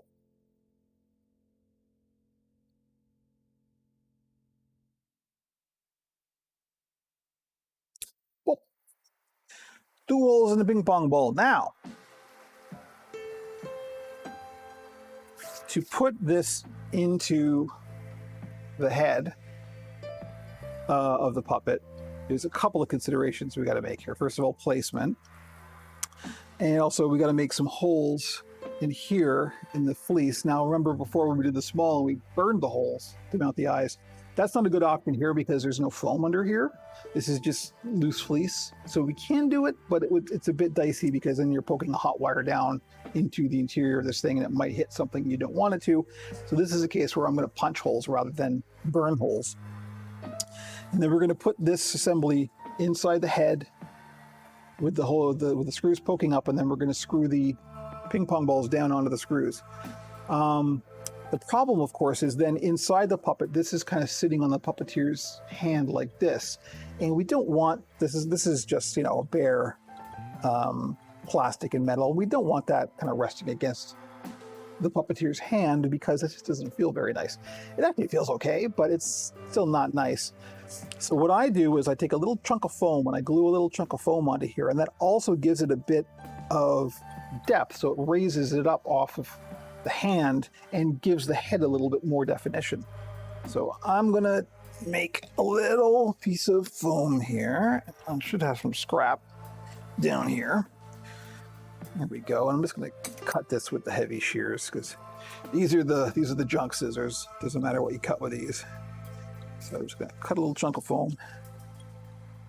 And this is where we get some more glue holding opportunities here, because we're gonna glue with hot glue this rig onto the glue, and what's going to happen is that foam is going to melt a little bit from the heat of the hot glue, and that's going to make a nice solid join, but it also means we've got to hold it for a while. So let's put a big wad of hot glue on the bottom of the rig, and then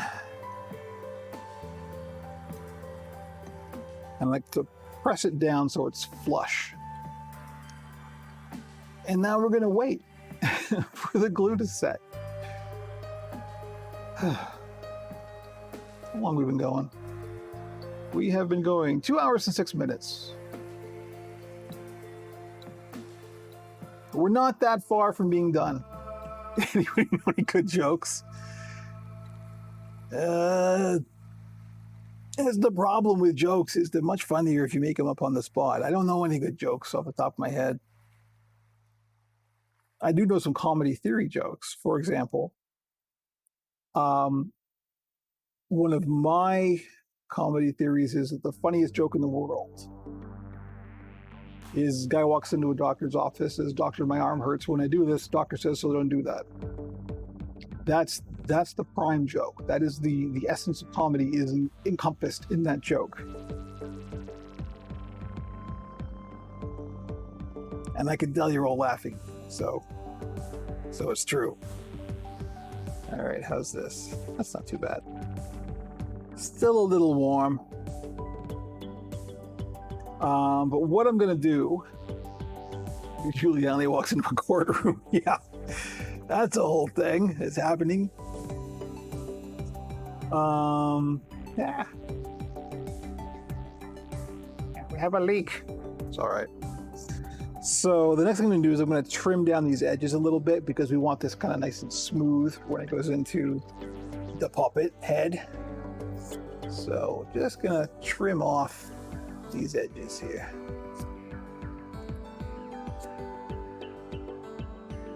Yeah, so that's the thing, right? Like once this is going to be resting on the top of the hand like this, so it feels great. It's nice. And like I said, this also sort of fleshes the head out a bit. Does the job of what a bit of foam skull would do without actually making a whole foam skull. One of the nice things about the Greeblees is, I point this out to clients who buy them, the fiber fill that I stuff in the nose, you can leave that in there or you can put more in. You can actually change like the profile of the head to have different shapes just by adding more or less fiber fill. They're flexible.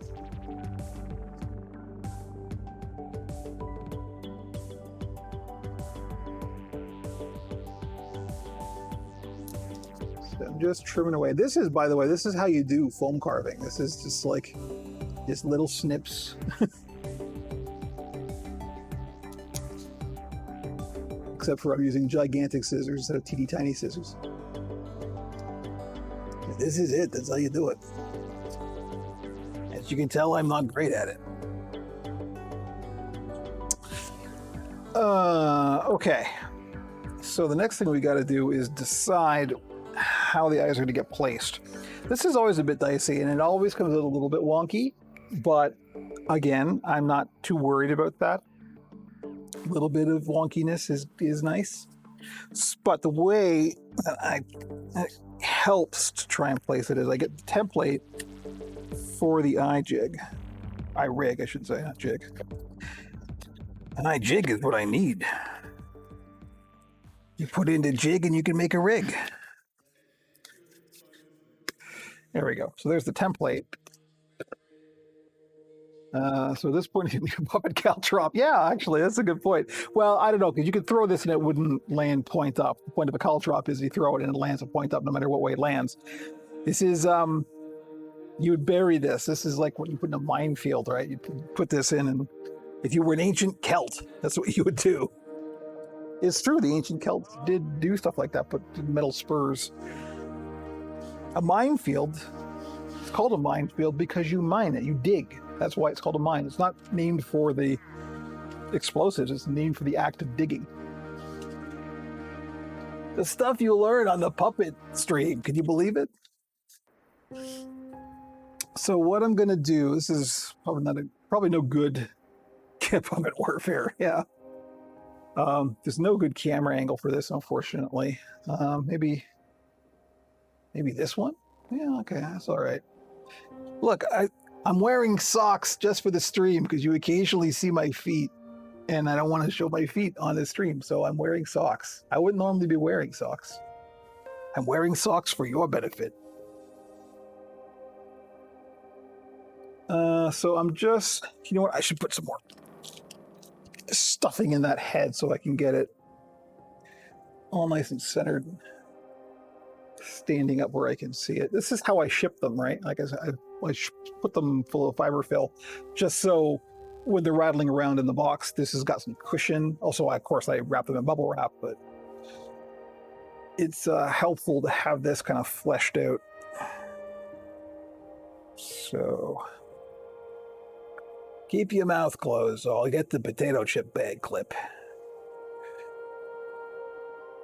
So I'm just seeing now, of course, like we've got our center line. It's just the Oracle cam. I guess this is probably the Oracle cam, right?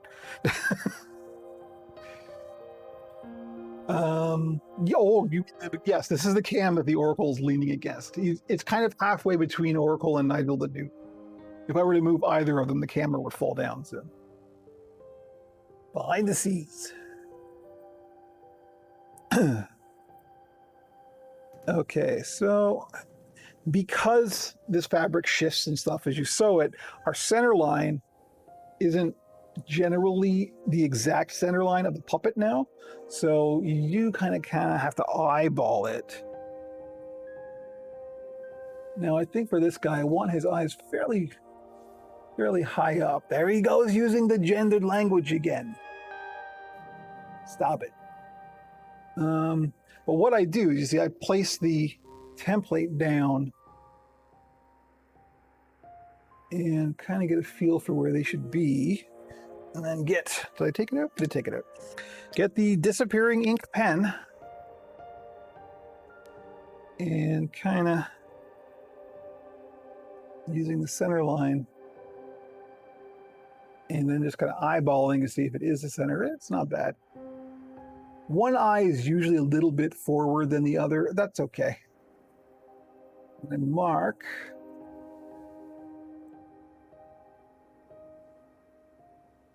Using the template where the holes should go.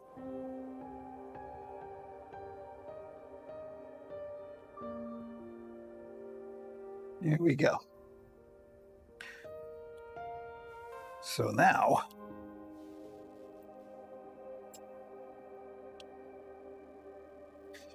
this is the stuff. Yeah, I gotta eyeball the eyeballs, exactly. This is the stuff that took me forever to figure out. Because a lot of this now, I ended up finding Adam Krutinger videos that had some of this technique in it, but I did this technique before I saw the Adam Krutinger video, so I kind of just figured this out myself. But what we need to do is we need to punch some holes down in this fleece. Now this can get tricky because we don't want to make a mess and we don't want to distort the fleece too much, but we do have to put some pressure on it. Maybe I'll switch back to this cam. So what I do is I sort of stick my hand in there and I put my fingers on either side of the hole and then kind of punch down through it, and oh, this is nasty. Okay, we're all right. We just don't want to distress the fabric too much, right? But there we go, there's a hole. And I hate doing this. Okay, there's another hole. Now the holes will have to be big because this is fleece and the fleece stretches. So we don't have to worry too much about that. But now we've got holes. And so the next step is to take this and put it all up in there and then poke the screws through the holes. What direction this goes in, because sometimes, like usually I'll have like a bit more foam on one end than the other. I generally like to have, I kind of feel it, but sometimes the eyes can flop around a little bit, so you kind of want to decide where you want to brace them a bit more. I think I want to brace this on the front a bit more. So, like I said, everyone's different. You gotta feel it in the moment. Sorry, that's off camera. But once again, this is the kind of thing I just gotta see it to do it. So I'm just blindly groping in there and trying to find the right. There's one. And they're coming through there, and you gotta be real gentle with just working it through. We'll see if we can get the other one seated.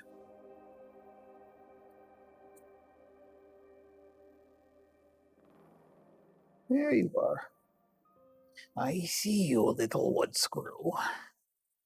There's one. I actually got some fiber fill poking through there. That's not good. We don't want that. Out you come. No, thank you. All right, that's better.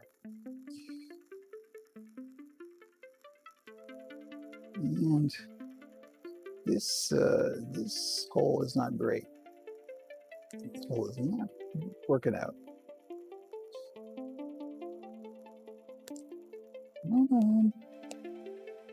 You'll be fine. Just work with me.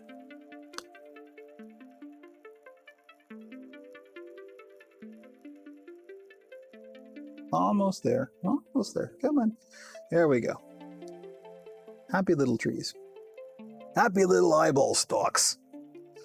Okay, so there we go. We've got our eyeball screws poking up through the head. Now it gets even more interesting. So what I could do, right now, I could just put these on and screw these down, and that'd be fine. And if I was making this for a TV production or something where we would have to do a lot of repairs, that's probably what I would do, because then we could take these off easily. But since this is for the average consumer at large, who probably doesn't want their puppet eye coming off easily, I'll do a little trick here. This is fabric glue. Fabric fusion specifically, but there's all kinds of, there's like fabric tack, and there's all kinds of fabric glue. And the nice thing about fabric glue is that when it dries, it's still got a bit of bend and flex to it. And then, now we're getting serious. Let's see. One of these will work. And we get one of these. Look at that. Now we're getting dangerous. This is a glue syringe. I'll bet you can guess what it's for. It's for injecting glue into places.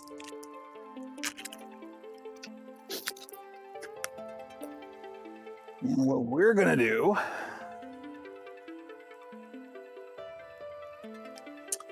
is inject a big old wad of glue up into these eyeballs. Then we're going to screw the eyeballs down. And then we're going to set the puppet right side up. And as this glue dries, this glue takes a few hours to dry. So what's going to happen is the glue is going to pool at the bottom and set around that screw. So these are going to be real nice and strong. You would have to really haul on these to break them. And that's because they're consumer grade puppets. They're actually stronger than you would build for like a professional production. Because for a professional production, you could just take them off and fix them or add different eyeballs, or, you know, you need them to be modular. Whereas in these, you don't. So, just gonna get the glue to come down, baby. And then we're gonna get a big wad of glue. I should have got some paper towel out first, but you know, why do things in the right order? Do you see glue through the ping pong ball once it's dry? No. You might before it dries. I've noticed that you can kind of see it a little bit before it dries, but once it dries, it's completely invisible, which is good. Because otherwise, I would paint the ping pong balls. Good question. So, ping pong ball, syringe full of glue. Inject. So now we've got a big wad of glue in the ping pong ball. And now we are going to literally just twist it and screw it down onto that screw. Which I know probably, that's an okay angle. And what I try and do is, you can't really see it on camera, but there is a center line. I try and kind of align the center line laterally across the head. But there we go. And I mean, that's nice and solid. That is not bad. Let me get some paper towel in preparation for the next one. But the bad part about this is that means that these syringes are one use, because I got to throw this out. Now they're super cheap. You get these in bulk. I get them on the evil Amazon, which I regret, but unfortunately, it's a necessary evil during COVID for me.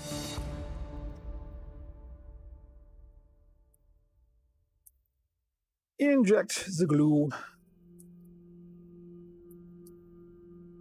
And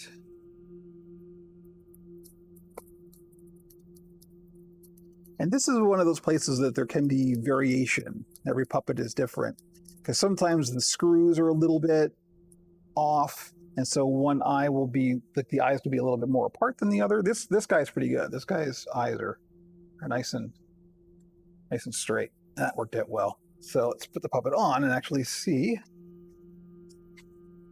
Yeah, that's not bad. Let's go to the puppet cam and we'll. Yeah, I'm still sad. I need pupils and hair.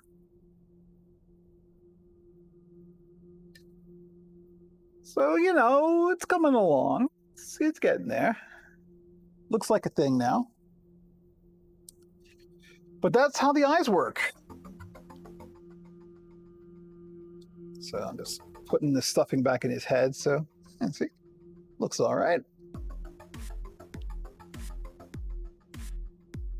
Still looking pretty Kermity, but we'll take care of that in a minute.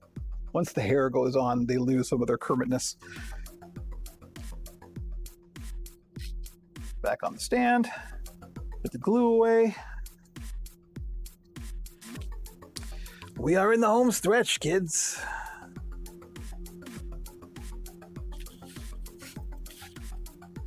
I gotta take a quick bio break, but I will be back in minutes. Stick around.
And back. Hello. Did you enjoy that break? I certainly feel refreshed. So what we got left is putting the arms on, putting the pupils on, putting the hair on. I'm trying to decide best order of operations. I think we'll put the arms on next, then we'll do the hair, and you usually do the pupils last because there's a whole thing around that we'll get into when we get there. But, so to put the arms on, we need our poke and stick again. We need the awl. And we got to poke holes in the body. I don't want to keep it at this angle for very long because we want to make sure that the glue is pooling in the eyes. So, Scumboy is going AFK for lunch. Hopefully, well, I don't know. We'll see. I think I was gone when you came back before, so we'll see if we're still streaming. We've got maybe less than an hour left, so I don't know. We'll see. If not, have a good lunch, Scumboy. So where we want to poke these holes, because we're going to insert pegs for the arms. And although you can't see it, this is one of the nice things about fur. There is actually the body seam is going down like, it's going down like that. So we want to put it along there. We want to put it like, I don't know, 1.5 inches or so below the neckline on that seam. I do kind of eyeball this. If you're just starting out, measure. But in this case, you can kind of, and you know, for different characters, you can put them at different heights, right? So sometimes you want more of a shoulder, you want them to be longer and lankier, so you can put the arms lower down, that kind of thing. But for a Greeblee, for your average run-of-the-mill Greeblee, about 1.5 inches down from the top, and you can take an arm and go, okay, well, I want it like here, you know, and so figure out from there where it should go. So this looks about right. So what I'm doing is I'm brushing aside the fur to reveal the netting underneath, and I know the camera can't pick that up, but that's what I'm doing. And then before I punch the hole, I'm going to take peg with my hand, stick it underneath, because you can lose the hole really easily in this fur. So I'm poking a hole and being careful to not poke my fingers. Ugh. And you can hear the fibers breaking. Here, because the fur isn't stretchy, you do kind of want to make a hole big enough for the peg to go through. But I'm holding that inside now. You can see, yeah. This is my arm. Yeah. And now I'm taking that peg. This is like surgery. And I'm going to try and poke that up through the hole. There we go. It's coming. And you see there we've got our peg through the body. Now I'm brushing some of the fur away because we don't want the fur to get all sort of caught down up in here when we put the arm on. So we could put the arm on now, or we could be smart and poke the other hole and then look at it just to make sure that they're even. Because if I were to, once this arm goes on, this is permanent. You're not taking that off without breaking it or like, breaking seams and stuff. And you don't want that. You want to avoid that. So let's look at it, kind of eyeball it and go, okay, about there. Seems about right.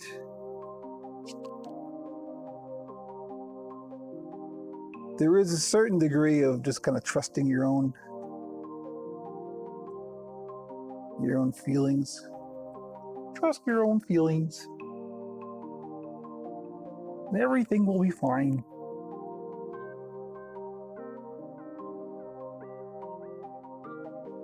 Let's see.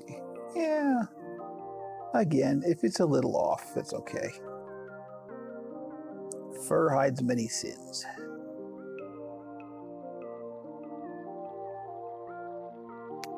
So poking a hole. And of course, the thing is, if this is really bad, you could just poke another hole. You could sew up this one hole, but you really don't need to if you make a mistake. This is recoverable. Not that that's ever happened to me, of course.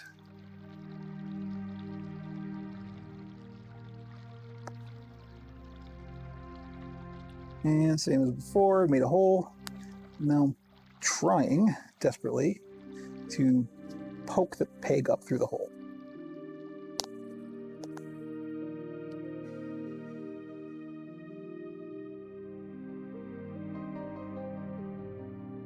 Okay, so there we go.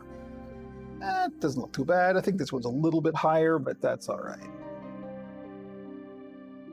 I'm not going to worry about it. Once the puppet's in operation, stuff, you won't even see that. So, what we're going to do is we're going to take an arm. We've got that washer inside here. Let me just make sure that hole's clear because that looks a little clogged. All right, that should be okay. And we're going to snap the arm down onto the peg. Now, one of the nice things about these doll joints is once they're on, they can turn around the pivot point, but we want to try and align it so the neutral position is with the seams aligned. This one's going to be a problem. Come on, baby. Yeah, okay, it's starting to go. You'll feel it snap down. There we go. That got it. So there we go. Nice, and the fur hides the joint real nice. And then we do the other one.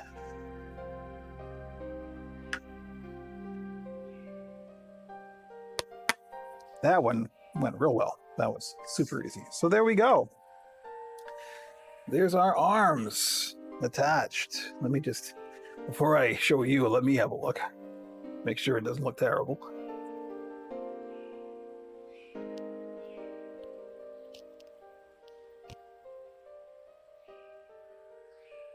Yeah, it's all right. Give up the puppet cam here. I haven't positioned his fingers yet, so things are a bit weird, but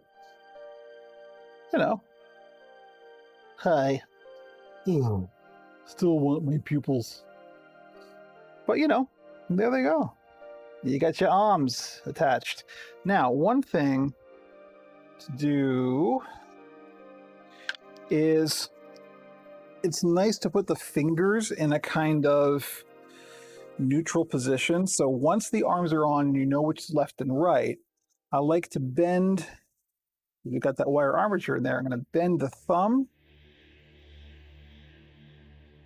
the second finger, and then I'm going to leave the index finger almost as if it's pointing. And this is real good for puppeteers because if they want to, this is a natural neutral position, but if they want to make the puppet gesture and point at something, see, it looks like they're already pointing, but it's also still a good neutral shape. That's what I like to do there. So we're going to take those wires and do what wires are meant to do, bend. See, so there we go. That's a nice kind of neutral, but you can still get a lot of expression out of them. So that went well, thankfully.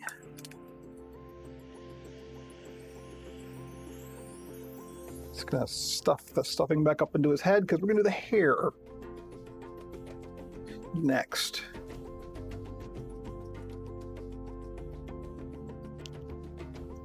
Do do do.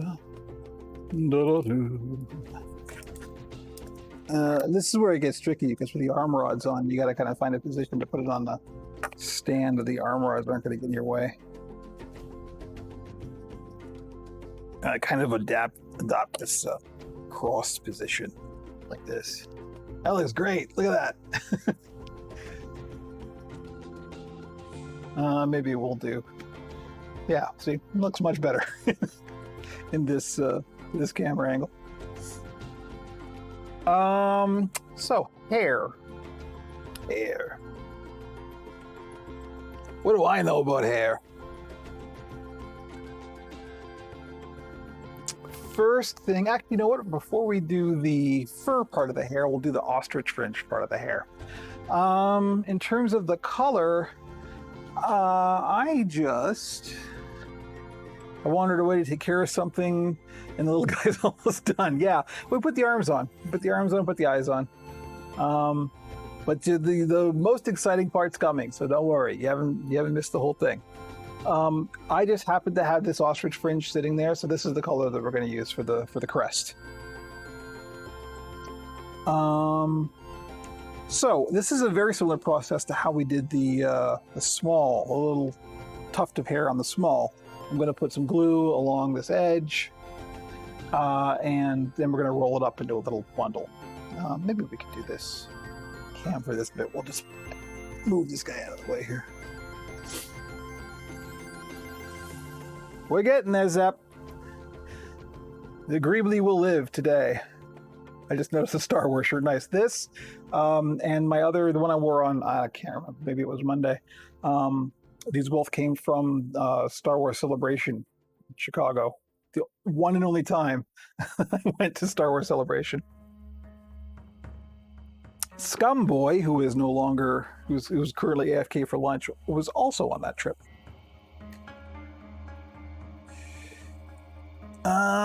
So let me see. Now, I have a decision to make here. For the smalls, if you remember, I always trim off some of this ribbon.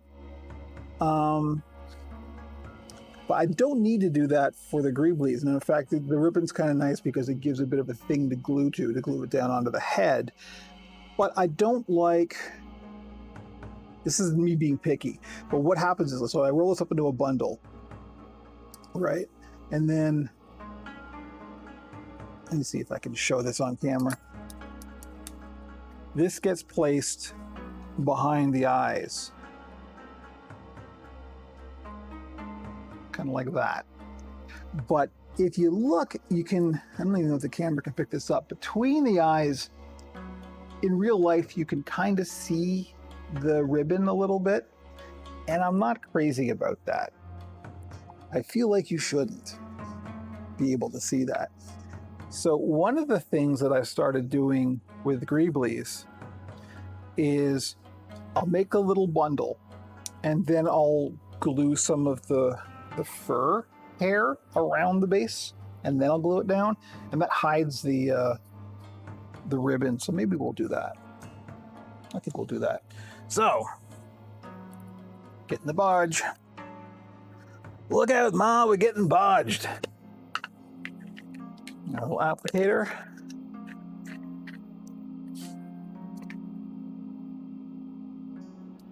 And this is going to be another adventure with the hairdryer here in a second.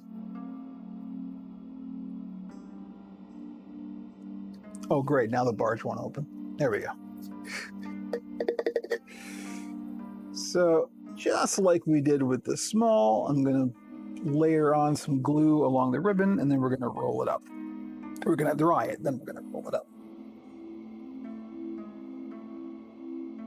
Could you use hot glue here? When I started, I did use hot glue, and that hurt because try to roll this up real tight with a bunch of hot glue on it is not a long-term growth strategy.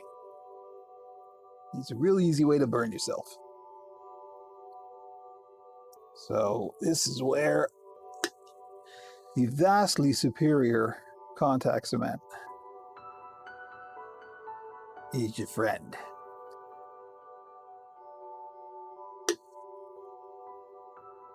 You'll notice I didn't measure this or anything. This just happened to be like the last bit of this that I had left over. It'll be fine. This is just a little, kind of a little crest that sits behind the eyes. It gives it some nice residual motion. But I'm just put some glue all along the edge there. It looks like more than it is. This is really just a thin coat. It kind of soaks in, and so changes the color of the ribbon. But this is where it's going to get weird with the hairdryer. So I'm going to kind of hold down the feathers with my arm. And like that.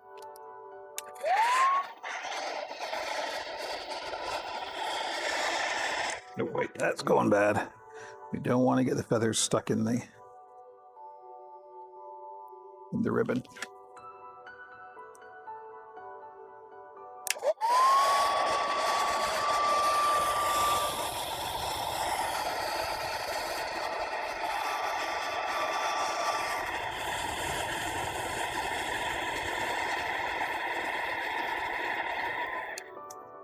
All right, let's hope that's enough, because that's not behaving itself very well.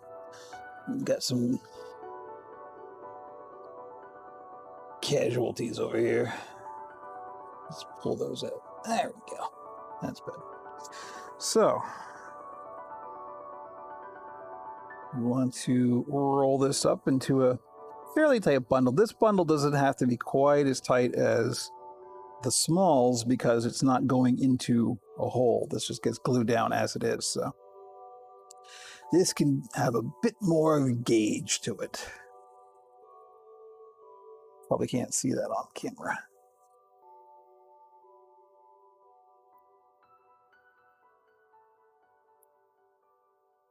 Just rolling it up.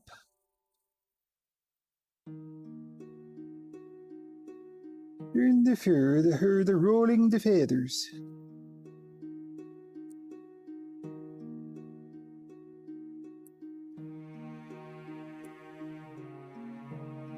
It is going to be quite a big bundle of feathers. I have found, when in doubt, add more feathers. Everyone loves these ostrich feathers. I love these ostrich feathers.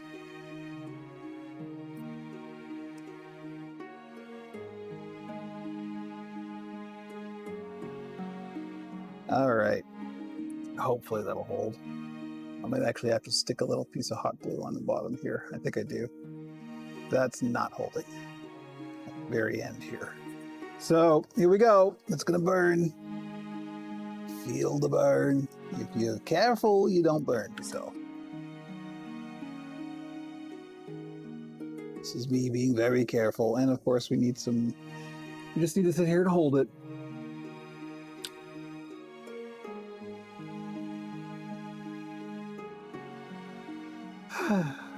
Where are we at? 2 hours, 44 minutes. We're almost there. We're almost there.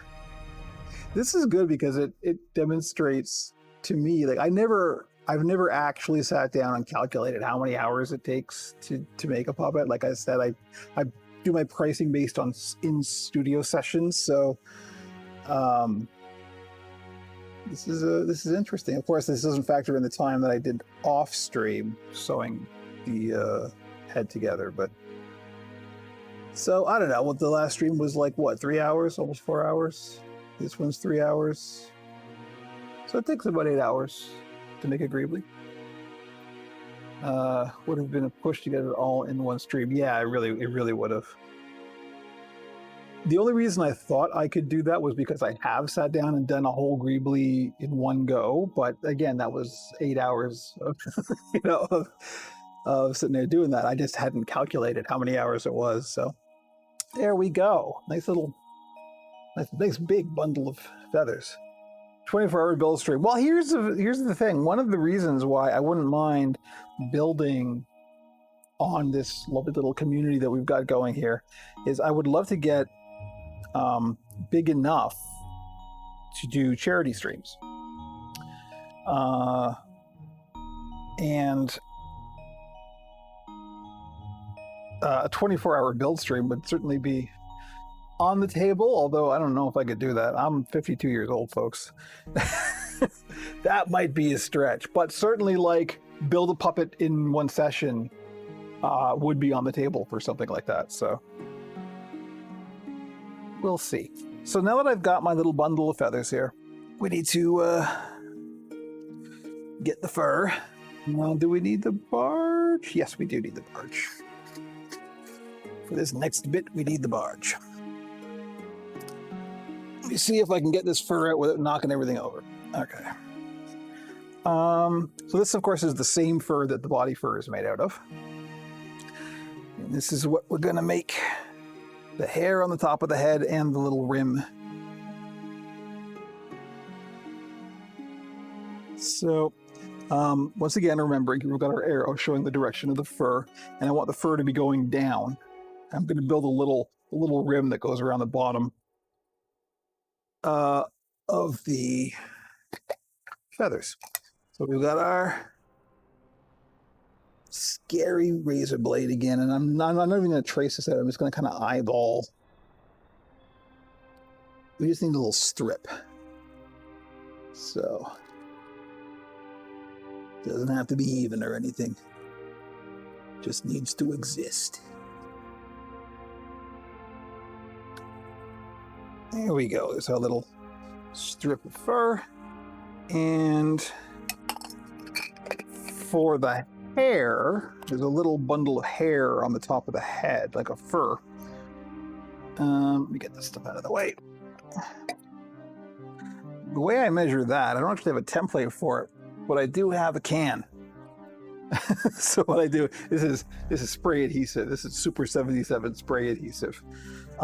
Any puppet builder will just use this as like the peg they put their puppet on. Whereas I'm using the highly sophisticated paper towel holder. I'm just going to trace around the diameter of this can. We just want a circle. And then, put this away. And then I'm going to eyeball kind of a seam allowance. Remembering that the fur is going in this direction. So this is the top. This is the bottom. I'm going to eyeball a seam allowance, and I'm going to make it generous. And the reason I'm going to eyeball it is because I want some variation here. I don't want this to be exactly like every other one. So I'm just going to draw a big old circle around this circle for a couple of reasons. And I'm going to make it a bit more of a dip in the back. And the reason for that will become clear soon. Now here's bad. I could either use contact cement or hot glue. I haven't quite decided yet. Hot glue will be funny on stream because I'm going to have to try not to burn myself. And this is the case where it's really easy to burn yourself. But the contact cement will be kind of a pain in the butt in this instance, but I think it's probably the smarter choice. So all I'm doing is I'm just roughly cutting this out along this line.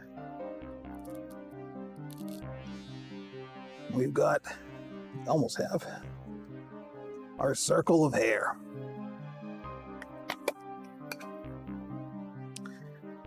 Now, let me just put this aside. I've got quite a bit of this left. I can make a whole other Greeblee. This is a very nice blue. This fur, I don't know if it reads on camera that well, but this fur is very soft. It's very silky. It's very tactile. It's nice. So here we got a circle of fur, and you can see this I could just put this on the head like this. The problem is, of course, and you actually can, thankfully, kind of see that. You can see it better here. There's the netting that the fur is set in. And you see on the cut edge here, you can see the netting. So if I was to just glue this onto a head, it would have kind of a rough edge, right? It wouldn't look very nice. In the back, that's not a problem because the fur hangs over. So about from the front to about halfway, what I'm going to do is I'm going to lay some glue in here. You could do this sewing as well, but that would be even more annoying. And I'm going to fold over this edge like this. until we get to the back where the fur is hanging over, and that will give us a nice kind of finished edge to glue the hair down. But before that, let's do this. Let's do the rim. Now, did I cut enough to make a rim? I hope so. I think I did.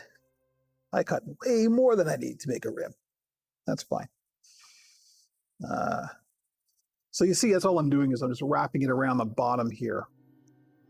And so when this gets glued in, it's got, the bottom is that blue fur and not just this ribbon. I'm just covering the ribbon, basically. But this is where contact cement will be our friend. So let me just eyeball that. About there. Get the scissors. There. Once again, being careful to trim the netting and not the fur. Get set aside. It could be somebody's eyebrow later. And we will get some glue on our fur. Actually, we'll glue all this at once and then we'll dry it all at once. The nice thing about contact cement is you have some working time. You've actually got like an hour or so working time before this will really set. So it is nice and flexible that way. But you see, I'm just putting some glue on the netting. The problem is, of course, there's little bits of fur everywhere, so it's just getting all gummed up with fur. Occupational hazard of puppet building. Getting gummed up with fur. You should see how colorful the contents of our vacuum cleaner are.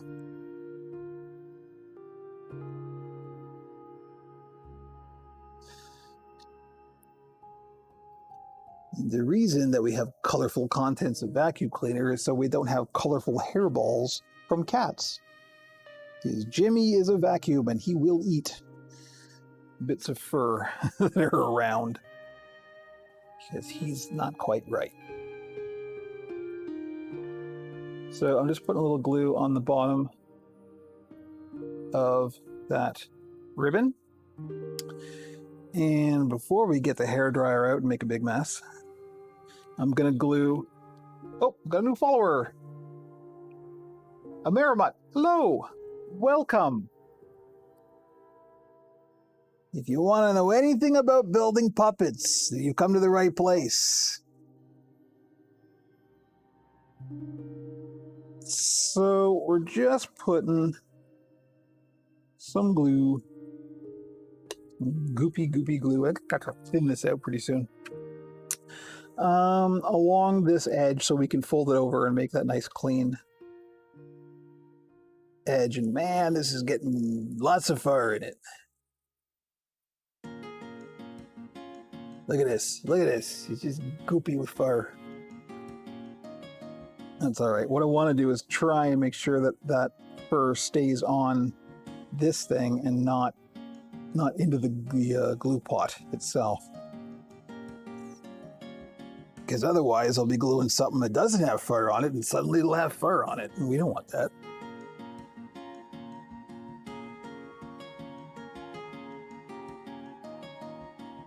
Nobody wants unexpected fur. All right, so I've just got some glue along the edge. And man, that is all gummed up. Look at that. Oh, I'm just throwing that out right now. So now we got to dry the glue.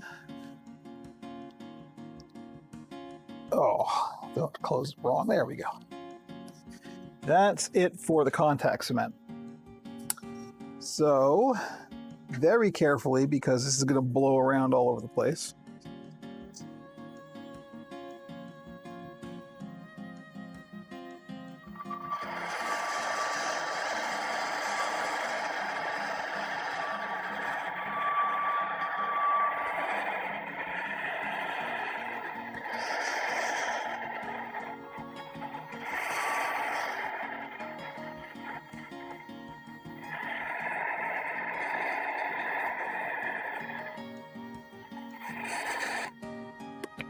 feather emergency. Stop being stuck. There we go. Stand downward alert.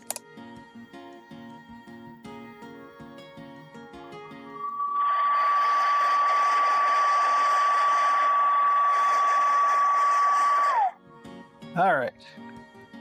So first, since I dried it first, we'll do the hair here. So all I'm doing is I'm just sort of folding over that edge onto itself, sticking it down with the glue, just so we have a nice non-net edge to glue down onto the head. And there we go. So you see now, now it's got this nice rounded edge rather than the raw netting edge, and that looks much nicer. And then we're going to put our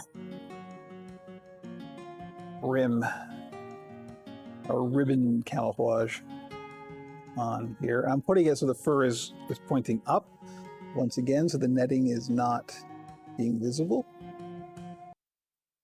There we go.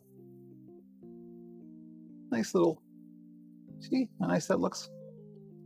It's pretty sweet, let me tell you. So, we use hot glue. That stands up real good. I don't know if there's the shop cam. Look at that. It's pretty good. We got the fan going, of course, a little bit of a breeze in here. So the crest, the feather crest goes on first. I guess this will be the best angle for that. Feather crest goes on first because that goes right between the eyes. And then this hairpiece, this presidential hairpiece, gets glued on behind it. So this can be a bit delicate because we got to make friends with the hot glue, and hot glue does not make friends easily. So what I'm going to do is I'm going to put a big old wad of hot glue on the bottom. You could absolutely do this with contact cement. I have found this works fine. But you do have to be careful and be tidy with the hot glue. That is the big thing. So I've got a big old wad of hot glue, and we're going to just right behind the eyes. I'm lifting the eyes up a little bit so we can really get in there good. And plonk it down right between the eyes. There we go. That looks great. Every time I do this, it's a treat because just they come to life at this point.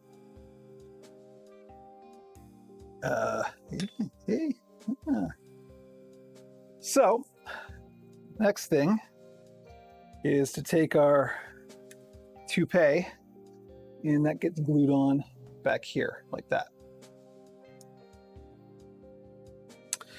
And once again, we've got to make friends with the hot glue. That crest looks fantastic. Oh man, I'm really happy with how that turned out.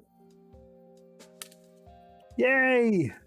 Good puppets on stream.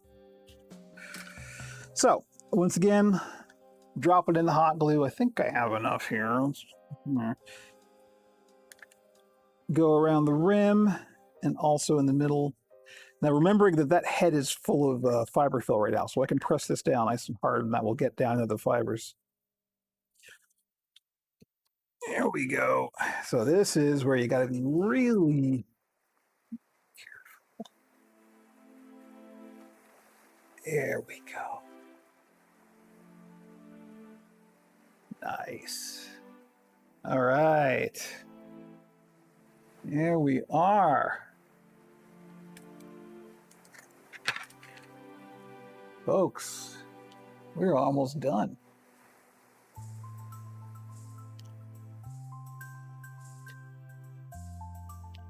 Just pressing that down to make sure that the hot glue kind of seeps down into the fibers and really grabs it.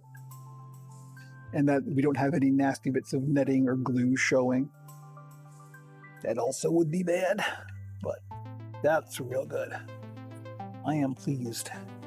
A little piece of glue showing here as I'm trying to massage out. I'm just being picky at this point. Picky is how you make good puppets. So, golly gee. You could do the pupils. I don't know. Should I put a tongue in this guy? They have tongues. Think he needs a tongue?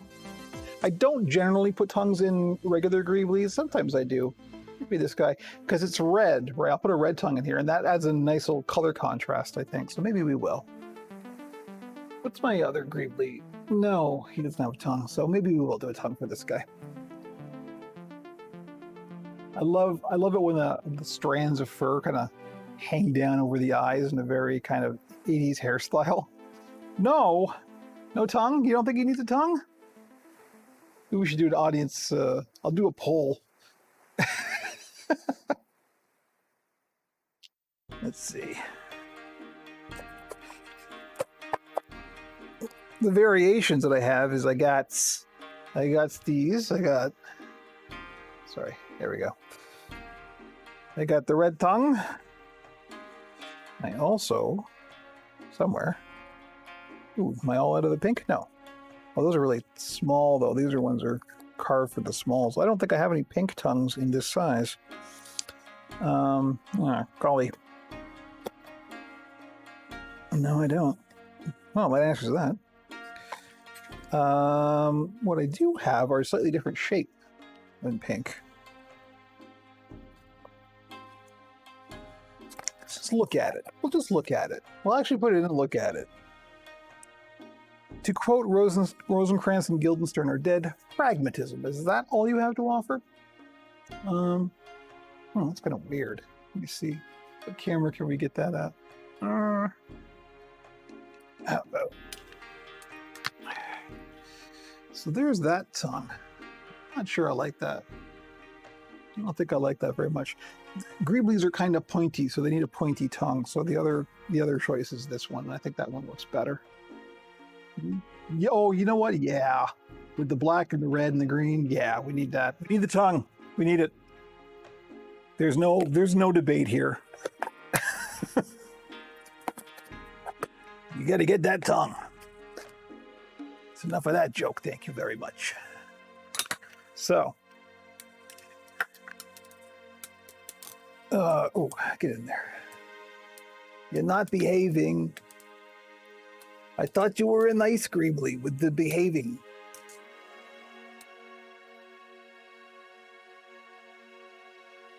There we go. Got to try and keep him upright. Him, he says with the gendered language still. Stop it.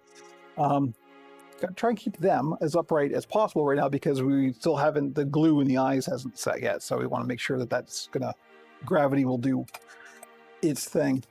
I got to check, so you can't probably see it, maybe a little bit on camera. So these tongues are all cut out on the cricket. And the thing about the cricket is it has rollers that it pushes the mat around with. And so when you put this craft foam on a cricket, sometimes if a roller goes any bit over any bit of it, it makes marks. And so these are like, on this side, you can see a roller mark down the tongue. So I got to make sure that that's the side I glue down. This side is perfect, but I want to make sure I put the glue on this side. So just like before, I'm going to draw in a little bit of shading and contour because it just looks nicer with a slightly darker marker. You can see there. Let's do the other end.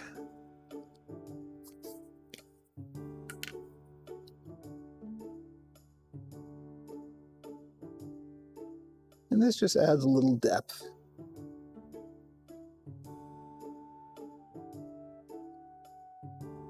And I like eyeballing this because it's nice and organic.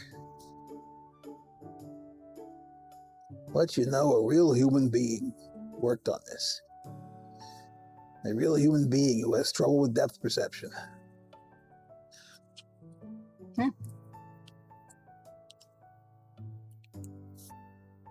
And so, here, let's do this camera. You can almost see what I'm doing. I'm just going to put a little bit of glue, hot glue, Hot melt. Give it its proper name. on the back of the tongue.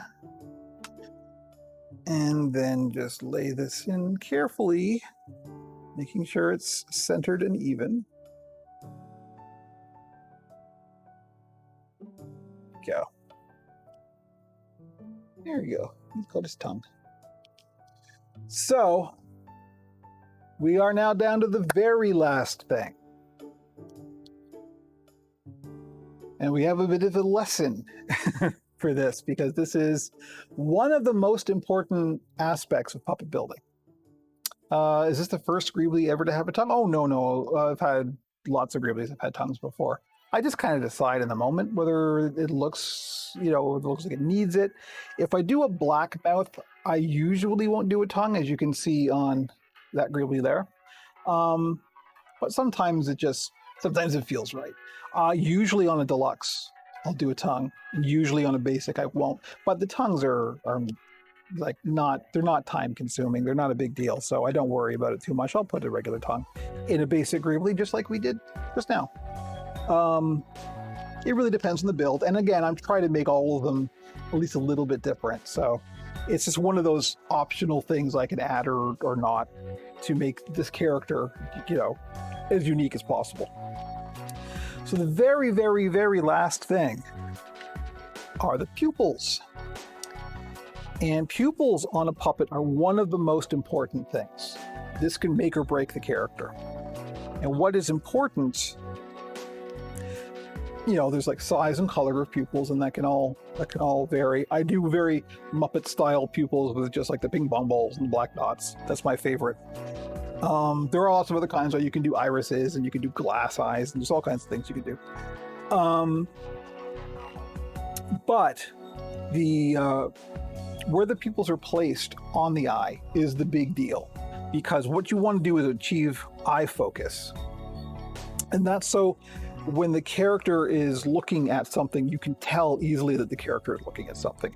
And that has everything to do with how the pupils are placed. We didn't go through this with the small, because the smalls just have black dots, and so there's no focus to be had there. But in this case, as we're adding pupils to eye whites, it is a thing. It is like the eyes can look like they're aligned or not aligned. And the secret is, this is something that apparently in the Muppet Workshop was called the magic triangle, although again, this is like the Henson stitch. Maybe it exists, maybe it isn't.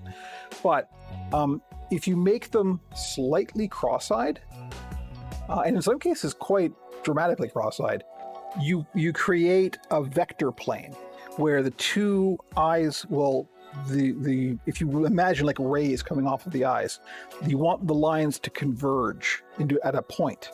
So that way, when the character is looking at something, it's basically pointing with its eyes at something. And because you've got two, what you don't want to do is like the Operation Puppet logo, where you've got the pupil exactly centered in the eye. You never want to do that. You always want to offset them so they're a little bit cross-eyed, and that creates this plane of convergence. So that's what we're going to do. Now, for the pupils, there's lots of different ways to do just a simple black dot. I mean, you could draw it on with a marker. That probably wouldn't go very well. It'd be a little bit sloppy, so I don't do that. A lot of people use Velcro dots, which you can just buy, at a store, and they're just dots with sticky back adhesive on them. You can just peel them off and stick them on, and that's great. Velcro dots always look like Velcro dots, and once you see a Velcro dot, you know that's a Velcro dot. And so it's not my preferred way of doing it. I mean, obviously I have, but what I prefer to do, I don't know if I have any easily available here. I tend to make, much like tongues, I tend to make pupils in batches. So here we go. This stuff, we talked about this before because I think I brought it out for the small for some reason. I don't remember why. But this is velvet paper that has a sticky back adhesive. It's a big sticker that has flocking velvet on the front of it. And this stuff is fantastic. And as you can see, there's little holes punched out. Those are from making pupils. to make a hole, of course, what you could do is you could take your whatever material you're going to make your pupil out of, and then take a circle template and draw a circle and cut it out by hand. The chances are you're not going to get a perfect circle that way. And this is a case where you really want it to be as perfect as possible. So the alternative is, or an alternative, is to use one of these. Here we go. Let's go to the shop. Cam. This is like a large gauge industrial punch. And it just comes with all these cutting heads, and these are all different diameters, up to quite large. And you take it, put it together, and this is a cutting edge here. And so you take your thing, you put it on a surface that can take it. So I usually put this on a cutting board, and then put the stamp on it, and you hammer it, and you punch out circles. And this will give you a nice, perfect round circle every time. The other thing that I do is I take the Cricut and I make whole sheets of pupils of various sizes. And I've done that, and I have a bunch of them already made. So that's what I'm going to use here. And I just have to go over to the shelf where it is and get it. But if I don't have sheets of pupils already made, this is what I use to punch out pupils. And it's nice because you can decide at the time how big you want the pupils, because the size of the pupils will change the character.